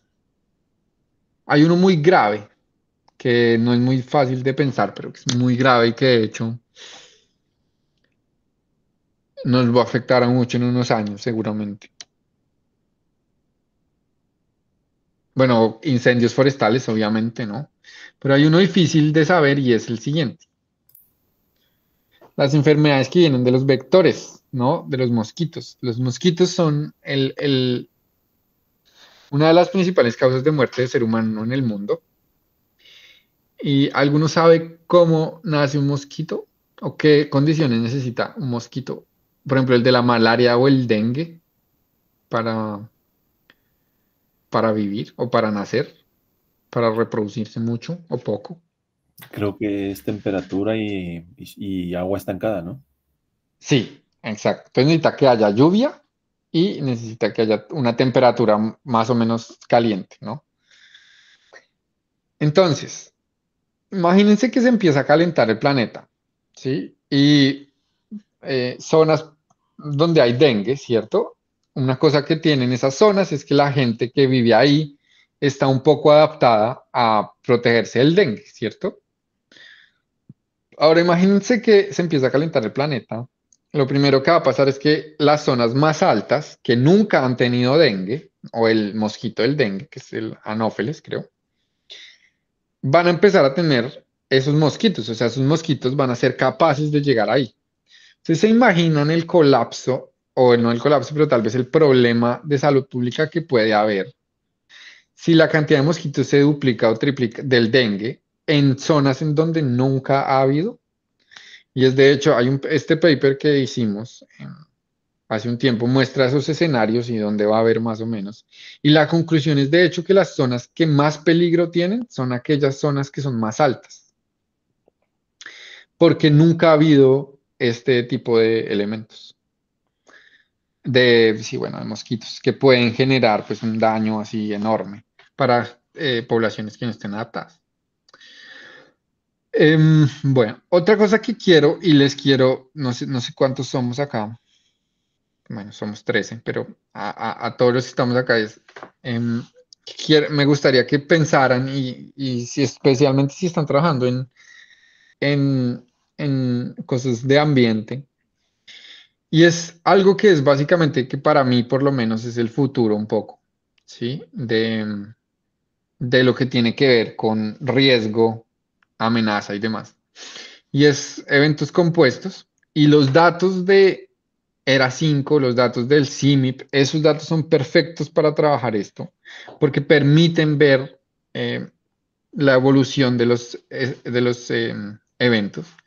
Y si yo tengo una ola de calor, lo que va a pasar es que hay una temperatura muy alta, pero hay una temperatura muy alta. Y en Colombia, por ejemplo, cuando hay olas de calor, en Venezuela, en la frontera colombo-venezolana, también hay una sequía, ¿sí? Las dos juntas. Cuando eso pasa, hay un riesgo ahí de sequía, ¿cierto? Y eso genera también un riesgo alto de incendios. Y lo que normalmente se hace es que yo calculo el riesgo solo de la sequía y luego calculo el riesgo del incendio. Pero esos incendios generan plumas de contaminación que llegan a Bogotá. Entonces hay ahora un riesgo extra por contaminación por calidad del aire. Y esos eventos que se dan uno secuencial al otro ejemplo, por ejemplo, es en Japón cuando hubo el terremoto que después vino un tsunami. Eso es un evento compuesto y es lo que se está estudiando ahora. Entonces, si ustedes tienen tesis de maestría o quieren hacer algo, este es un tema que tiene mucha financiación y es supremamente útil. Hay muchas becas de doctorado para esto, para estudiar eventos compuestos. Y los datos de ERA 5 son muy, muy buenos para ello. ¿Listo? Entonces, volviendo aquí un poco a lo que estábamos. Bueno, dejemos ahí. Bueno, aquí, por ejemplo, bueno, yo les voy a pasar esto. Aquí ustedes pueden también comparar, ¿no?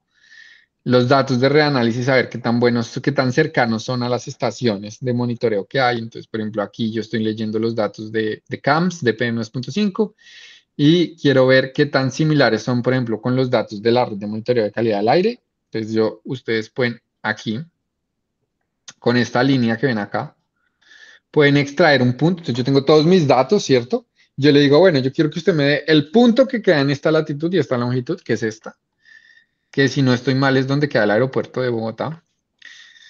Y decirle, bueno, miremos si ese punto, qué tan cercano son los valores que me bota mi modelo o mi reanálisis en ese punto comparado con las estaciones.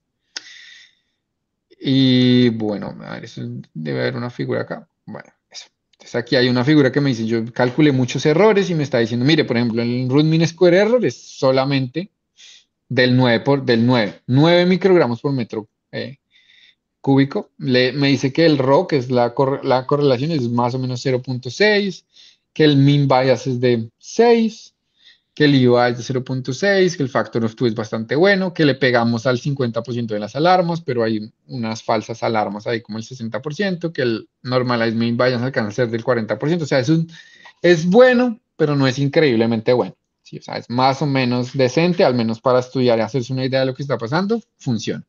Ahora, para algo así como de alertas y demás, pues no. ¿Sí? Pero pues les voy a mandar el código aquí. De hecho, está esta función, ¿sí? Esta función calcula todos los errores que ven aquí abajo y viene de un paper, digamos, que hicimos con Luis Carlos, Marco, etcétera. ¿Listo? Entonces, bueno, les va a pasar esto, pero quiero terminarlo y hablar un poco del último módulo que no hablamos en clase. Pues bueno, no puedo entrar en muchos detalles. De hecho, a mí este módulo me gusta mucho es porque yo supuse que no íbamos a alcanzar en el curso a terminarlo y hice todo lo posible por hacerlo lo más em, contenido en sí mismo posible, ¿sí? O sea, poner comentarios, decir que explica todo. Pero más o menos lo que habla es, bueno, lo primero es que habla sobre detección de outliers o datos anómalos, ¿sí? Hay muchas maneras de hacer esto. Aquí lo voy a hacer con temperatura y, de hecho, esto fue algo que vi en una tesis hace poco. Si yo quiero ver outliers o anomalías en datos que son obviamente falsas o están mal, en datos meteorológicos esto es muy fácil y muy bueno de hacer. ¿Por qué? Porque normalmente los datos meteorológicos siempre funcionan igual. O sea, uno siempre ve un ciclo estacional simple, nunca ve picos absurdos o muy, muy altos. Por ejemplo, si yo quiero ver temperatura máxima, lo primero que yo haría es mirar que no haya valores negativos, ¿sí? O sea, no puede haber valores negativos, eso no tiene sentido físico, pero tampoco debería haber valores por encima de 60 grados Celsius. O sea, si yo estoy en La Guajira y estoy a 60 grados, me morí. Entonces eso pues no existe, eso no pasa. Pero después uno puede hacer muchas otras cosas, como estos datos tienen que ser paramétricos o tienen que seguir o siguen una distribución normal. Yo puedo usar métodos intercuartílicos o cosas por el estilo, que es cómo se usan o qué hacen estos métodos. Es decir, bueno, yo tengo mis datos y yo calculo el promedio multianual horario, o sea, el ciclo diurno de esos datos, ¿sí? Entonces, yo tengo 24 datos a partir de toda mi serie de tiempo. Y le digo, bueno, si un dato que está a la 1 de la tarde o de la mañana, eh, está 3 veces, 3 estaciones, 3 desviaciones estándar por encima del promedio, eso es un dato falso, ¿sí? Entonces quítelo. Y así, ¿listo? O yo puedo hacer algo más simple y es decir, bueno, yo calculo el promedio completo y la desviación estándar. Digo, ningún valor puede estar 3 desviaciones estándar por encima de este valor que yo tengo, ¿sí? Em, entonces lo que hago es decir, bueno, quitemos todos esos valores. Pero ¿qué pasa? Cuando yo hago eso, el promedio tiene que cambiar porque estoy quitando un montón de valores que son altísimos. Entonces lo tengo que hacer todas las veces hasta que eso ya no suceda. De nuevo, para temperatura máxima, mínima, para precipitación nunca vayan a hacer eso. Para PM tampoco, eso fue lo que hizo la persona de la tesis. No hagan eso, si van a hacer eso, entonces usen más bien este método como una especie de marcador y luego miren que en las otras estaciones haya pasado lo mismo. ¿Sí? Si en las otras estaciones hay aumentos, en las estaciones cercanas hay aumentos, no quiten el dato, porque por ejemplo uno puede ver picos gigantescos por culpa de cualquier cosa. Hay uno muy famoso en las estaciones de Bogotá y es porque hubo una intrusión gigantesca de polvo del Sahara, que es como 10 veces la desviación estándar del promedio, pero es un dato real y hay gente, de hecho hay que los quitan, no los quiten, no, pero para temperatura pues funciona. Y este código lo que hace es precisamente eso. Por ejemplo, aquí yo estoy mostrando, esta es la serie de tiempo, ¿sí? Y estos puntos rojos son aquellos datos que estoy quitando, ¿sí? O que son outliers, que son extraños. Aquí también, por ejemplo, les muestro cómo hacer regresiones múltiples, correlaciones, análisis de componentes principales y clustering, ¿sí? Entonces, por ejemplo, el primero es cómo llenar datos. Creo que aquí llené datos simplemente de la manera más simple y es, yo tengo mi serie de tiempo, calculo el promedio multianual horario y si falta un dato a la 1 de la mañana, pongo el promedio multianual horario de la 1 de la mañana. Entonces quedan ciclos, ¿ven? Entonces el gris es los datos llenos, el cian es los datos originales. Entonces todo este huecote gigante, pues lo llené. Claro que hay un error por el mismo motivo, pero bueno. Uno los puede llenar de 1.000 millones de maneras, ¿no? Uno podría usar una red neuronal, uno podría usar muchas cosas. Aquí, por ejemplo, puedo ver correlaciones, ¿sí? Entonces yo puedo tener una correlación entre el material particulado y la temperatura máxima, mínima, precipitación y humedad relativa. ¿Ven? Entonces, por ejemplo, el material particulado básicamente solamente tiene una especie de correlación con la temperatura y esto debe deberse a la estabilidad atmosférica. ¿Ven? Pero, por ejemplo, la humedad tiene que estar más o menos, la temperatura mínima, por ejemplo, y la temperatura máxima más o menos están asociadas y la humedad debería estar asociada a ellas también. Entonces, mire, menos 0,31, que es bastante, está bastante bien. Si tuviera la temperatura media, seguramente estaría más asociada a la humedad relativa aún.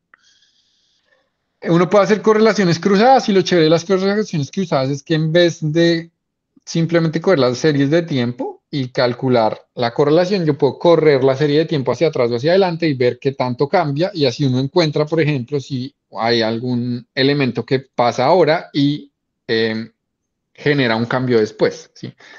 Por ejemplo, aquí usé la correlación cruzada del PM y la humedad relativa. Y pues me dice que hay una correlación de 0,130 días después, que eso básicamente yo sospecho que no dice nada. Sí, pero ese es algo que se puede hacer y a veces es muy útil. De hecho, para teleconexiones en meteorología, por ejemplo, cuando se da el niño, a veces la energía del niño va y interfiere con jets que hay en el norte o en el hemisferio norte.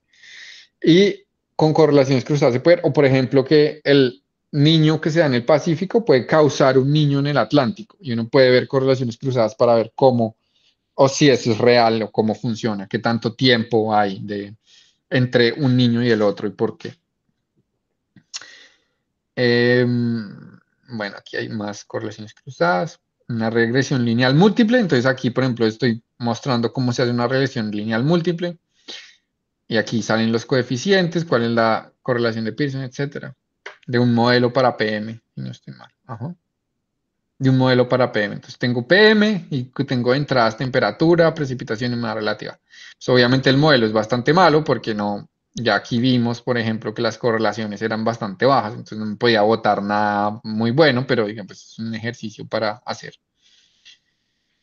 Bueno, un análisis de componentes, pero algo muy interesante que les quería mostrar es, por ejemplo, los clústeres, ¿sí? Los clústeres son supremamente útiles porque ustedes pueden ver, por ejemplo, lo más fácil sería ver en el PM, ¿no? Si yo quiero ver si hay clústeres de datos en PM para ver si puedo separarlos y entender por qué pasa cada uno. Entonces, por ejemplo, supongamos que los eventos extremos todos se agrupan en un clúster, los eventos más bajos en otros, etc. Entonces, yo después puedo ir, bueno, ¿y este clúster por qué sucede? Entonces, ¿por qué estos extremos suceden? Entonces, puedo coger todos los días y estudiarlos. Seguramente van a encontrar que son incendios forestales o algo así. Pero algo muy feo que tiene este método de clusters es que uno nunca sabe, o sea, si yo, como el ejemplo que les puse, yo quiero separar el PM, ¿cuántos clusters debería usar? ¿Cierto? O sea, ¿cuántos clusters es lo óptimo para usar para que los datos se separen como debe ser? Y para eso se utiliza el método por aquí lo debo tener, el método del codo, ¿sí? Entonces, si yo separo, y aquí no hay codo, ¿sí? Si ven que esto baja muy tranquilamente, entonces me dice que separar los datos en 1 o en 9 clusters es lo mismo. Pero si yo lo separo pero si aquí hubiera un break muy fuerte, o sea, si esto llegara acá y luego hiciera así, quiere decir que debería separarlo en dos. Entonces yo debería estudiar esos dos clusters porque son como la separación real de los datos que yo tengo. Y eso a veces es muy, muy, muy útil. ¿Cómo hago esto? Con K-means, que es un método de Machine Learning, pero uno puede usar también separaciones jerárquicas para ver dentro de los clusters si hay clusters, etc. Bueno, otra cosa interesante es, por ejemplo, aquí estoy viendo detección de outliers, pero entonces ya no lo quiero hacer con mi rango, con mis desviación estándar, sino que lo voy a hacer con Random Forest. Entonces aquí explico cómo funciona Random Forest, qué hace, cuáles son sus ventajas, qué tiene de malo, etcétera. Y aquí les pongo un ejemplo. Entonces miren que teníamos nuestro PM y lo chévere de este notebook es que básicamente con el ejemplo ustedes lo pueden usar, bueno, esto es para temperatura máxima, ¿no? Ustedes pueden usar este mismo notebook para ver, eh, para, us- para sus datos, porque estos son series de tiempo, y básicamente implementarlo ahí. Y miren que aquí tengo mis datos y aquí tengo varios errores, ¿sí? Y ya no, y lo chévere de esto es que si se dan cuenta, no depende ahora, ya no estoy en el máximo y en el mínimo, ¿sí? Como era antes, que eran valores que estaban muy, muy abajo, muy, muy arriba, sino que pueden ser valores que, por ejemplo, que uno pensaría que es normal, pero de pronto por la hora del día no lo es. Esto es obvio que es un error, este salto así tan fuerte claramente no debería existir, ni este. De hecho, este tampoco, pero no lo captó, ¿sí ven? Entonces no es un método perfecto, aquí hay dos que también parecen raros y no los captó, pero por ejemplo aquí hay...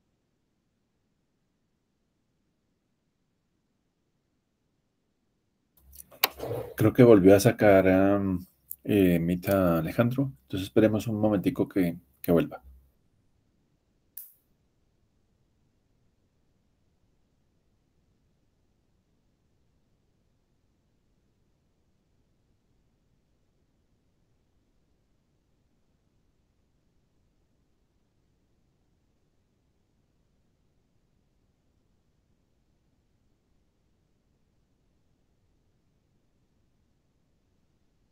Hola, volvió a pasar lo mismo de antes, me sacó la... Sí, está bien, no, no te preocupes. Bueno, ya, y ya para terminar, que se hace tarde. mm, bueno, aquí básicamente está lo que queda de los outliers. Y después, por ejemplo, les explico, este notebook tiene modelos predictivos. Es una máquina de soporte vectorial, una red neuronal, y creo que esas son las únicas dos. Y aquí, por ejemplo, pues muestro cómo entrenan los datos, cómo los separan, qué datos usar, si quieren tener lags, si no quieren lags en los datos. Por ejemplo, aquí se separan en 80 para entrenamiento y 20 para test. Estamos usando Random Forest, una máquina de soporte vectorial y Neural Network. De hecho, aquí les explico qué es una máquina de soporte vectorial, cómo funciona, qué hace, hacia muy grandes rasgos. Lo mismo una red neuronal. Y luego aquí digo, bueno, ¿qué pasa si lo simulamos? Entonces, miren, esto es lo observado y esto es lo predicho. Obviamente aquí estoy usando algo muy simple. Estoy tratando de simular a 3 días de distancia, que pues es bastante. Y miren que si yo calculo el Pearson es 0,34, pero cuando veo la serie de tiempo no es tan grave, ¿no? No veo los picos y demás, pero sí más o menos veo que la forma del azul es bastante similar a la negra. Si yo me voy a una máquina de soporte vectorial, más o menos uno ve que funciona decentemente. Y luego la red neuronal funciona como menos bien, ¿no? Como que le pega, trata de coger los picos, pero entonces se vuela muchísimo, se enloquece. Bueno, pero pues hay muy pocos datos. Y si no estoy mal, yo trato de corregirlo acá un poco y me da, ahora ya no lo quiero hacer para 3 días adelante, sino 48 y miren que sí funciona un poco mejor, ¿sí ven? Entonces aquí es que no me acuerdo, le creé más lags. Lo que hice fue decir, bueno, en vez de tener solamente 3 lags de 3 horas o algo así, ahora creemos muchos y miremos cómo funciona. Y al hacerlo, miren que ahora es mucho más, siguen que es muchísimo más similar a lo que veíamos antes. La red neuronal sigue haciendo cosas locas, sigue por allá produciendo unos valores absolutamente absurdos, pero miren que el Random Forest funciona bastante, bastante bien. ¿Ven? Ahora, esto es una red muy simple, por acá, aquí está, miren. Entonces tiene cuatro capas, ¿sí? Solo le estoy diciendo que itere 100 veces. Entonces no es muy buena ni nada, son solamente reyes de layers densas, pero pues uno puede hacer algo muchísimo mejor. De hecho, bueno, si me escriben, yo les puedo pasar otras redes que nosotros ya sabemos que funcionan para datos de calidad del aire. Pero pues si ven los errores, por ejemplo, miren, aquí hay un R de 0,52, 0,51, el R cuadrado mejor que tenemos es de 0,25, pero pues los errores son bajos. Para algo tan simple o sea, una cosa que hicimos, que se hace realmente simple, pero que pues no hay tiempo de mostrarles bien, bien, bien, pero sí que se lleven la idea de si tienen el notebook, pues pueden usarlo y al menos saber qué es lo que se está haciendo. ¿Listo? Bueno, y eso eso era más o menos. Disculpen por las desconexiones. Y sé que hablé mucho, pero bueno, espero que algo les haya quedado, que al menos si lo van a usar más en el futuro, que por lo menos lo hayan escuchado y sepan a dónde ir y qué datos buscar. Creo que tenemos algunas preguntas. Adelante, si quieren abrir el micrófono. Profe, ¿tú cuál método para detección de outliers recomendarías para precipitación?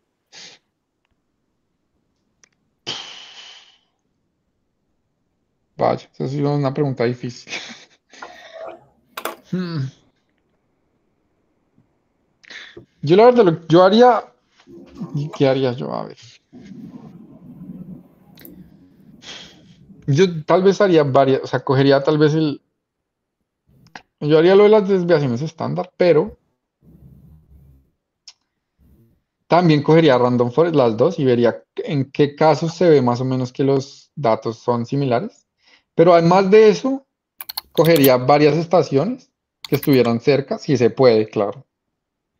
Y vería cómo, o sea, cómo cambian, ¿sí? O sea, si aquí hay un pico, aquí debería haber un pico más o menos cerca. Y si hay un pico más o menos cerca, no movería el dato por nada del mundo. Lo otro que haría, lo que pasa es que precipitación es un problema muy, muy difícil. Entonces yo no haría un método solamente, sino haría varios. Em, y miraría satélites.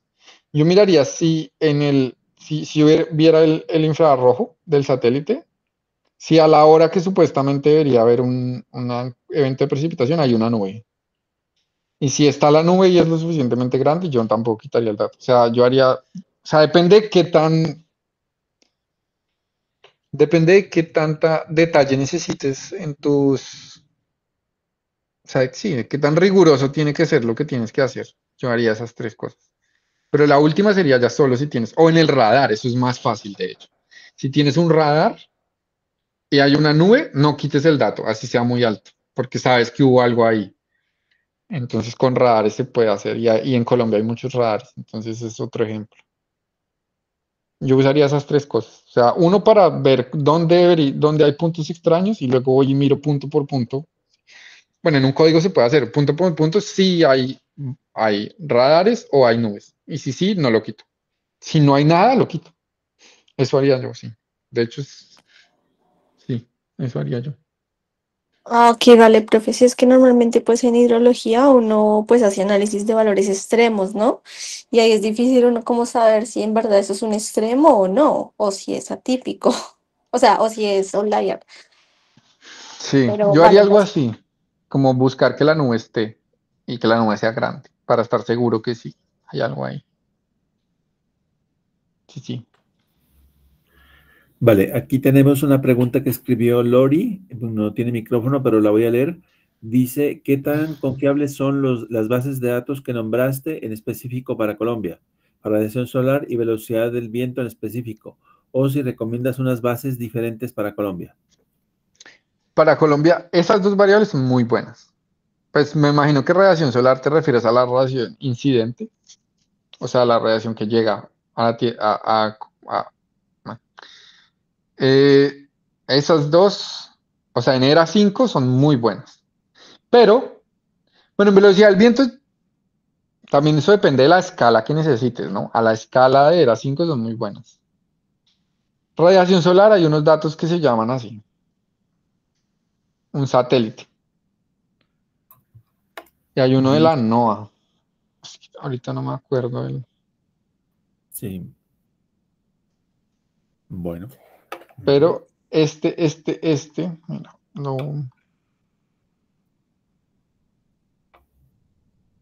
GridSat se llama, GridSat.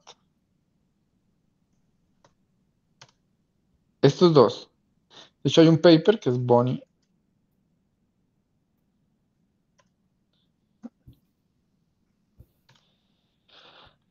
Ahí hay bases de datos muy buenas para radiación. Y velocidad del viento yo creería en ERA 5. Sin embargo, depende de tu resolución. Pero yo creería a grandes rasgos en ella, sí, sí creería en ella. Igual que vapor de agua. humedad, temperatura, es muy buena. Para precipitación no, pero para las otras sí. Vale, Alejandro, muchas gracias. Yo creo que los archivos, los notebooks, los podemos poner como link al video, ¿cierto? Como lo hicimos Sí, la vez pasada. si quieres, yo te los envío. Listo, yo los pongo como en la descripción del video, que así no se nos pierden. Y Profe, sabemos yo tengo una pregunta, qué pena. Adelante, Kevin. Es que yo, o sea, no sé cómo hacer datos de incendios. Es que estoy haciendo un proyecto y pues quería buscar la relación de incendios en otra zona, pero o sea, no sé cómo sacar esos datos de incendios. De O aquí, no sé si se bajen directamente de ahí. de Films y Beers. Lo que pasa es que ahora, como Trump, bueno, esto va a quedar grabado, ¿no? Bueno, pero, pero Trump, es la verdad, canceló, o sea, redujo el dinero en muchas compañías, o no compañías, sino cosas del Estado. La NASA sufrió, entonces bajar los datos es más difícil. Sí, eh, si necesitas datos entre el 2013 y 2023 de incendios en Sudamérica, escríbeme porque yo tengo un archivo. Lo que pasa es que eso es pesado, pero hay un CSV con esos hotspots en toda esa zona. O Yuri también. Creo que ya los bajó hace poco. Yuri Oh, tiene no, todo. sí, es que necesitaba los de El Salvador. No sé si hasta esa zona llegue. Yo tengo toda Sudamérica, pero no sé si El Salvador cabe ahí. No cabe Pero porque pregúntale a Yuri que ya los bajó hace poco. Ok, listo, ya le escribo entonces. Pero es Films, en Films y en Beers. Listo, gracias. Bueno, Alejandro, no, te agradecemos muchísimo. Ya es una muy buena contribución. Como siempre, muchas gracias y seguro será de mucha utilidad pues para las personas que trabajamos en estos temas. Y nos veremos en la próxima. Gracias a ustedes por el Y tiempo, porque fue largo. Bueno, muchas gracias. De todos modos, una comunicación, este curso de análisis computacional de datos ambientales se va a dictar de nuevo en julio, ¿no? Ese es el plan. sí, Entonces, sí, pues los que ya estuvieron, pues sería aburrido, sí, pero podemos tratar de cambiarlo o hacerle algún, ya veremos. bueno, Ya veremos, sí. Ujú. Sí, la idea es repetirlo y que vengas de nuevo, Alejandro. sí, sería chévere. Bueno, Me gustó bueno, mucho. ahora sí. Muchas gracias a todos y hasta la próxima. A Muchas gracias, ustedes profe. tengan Gracias, Leo. Muchas gracias, profe, que estés muy bien. buena tarde. Chao, chao. Chao, chao a Chao, todos. Laura.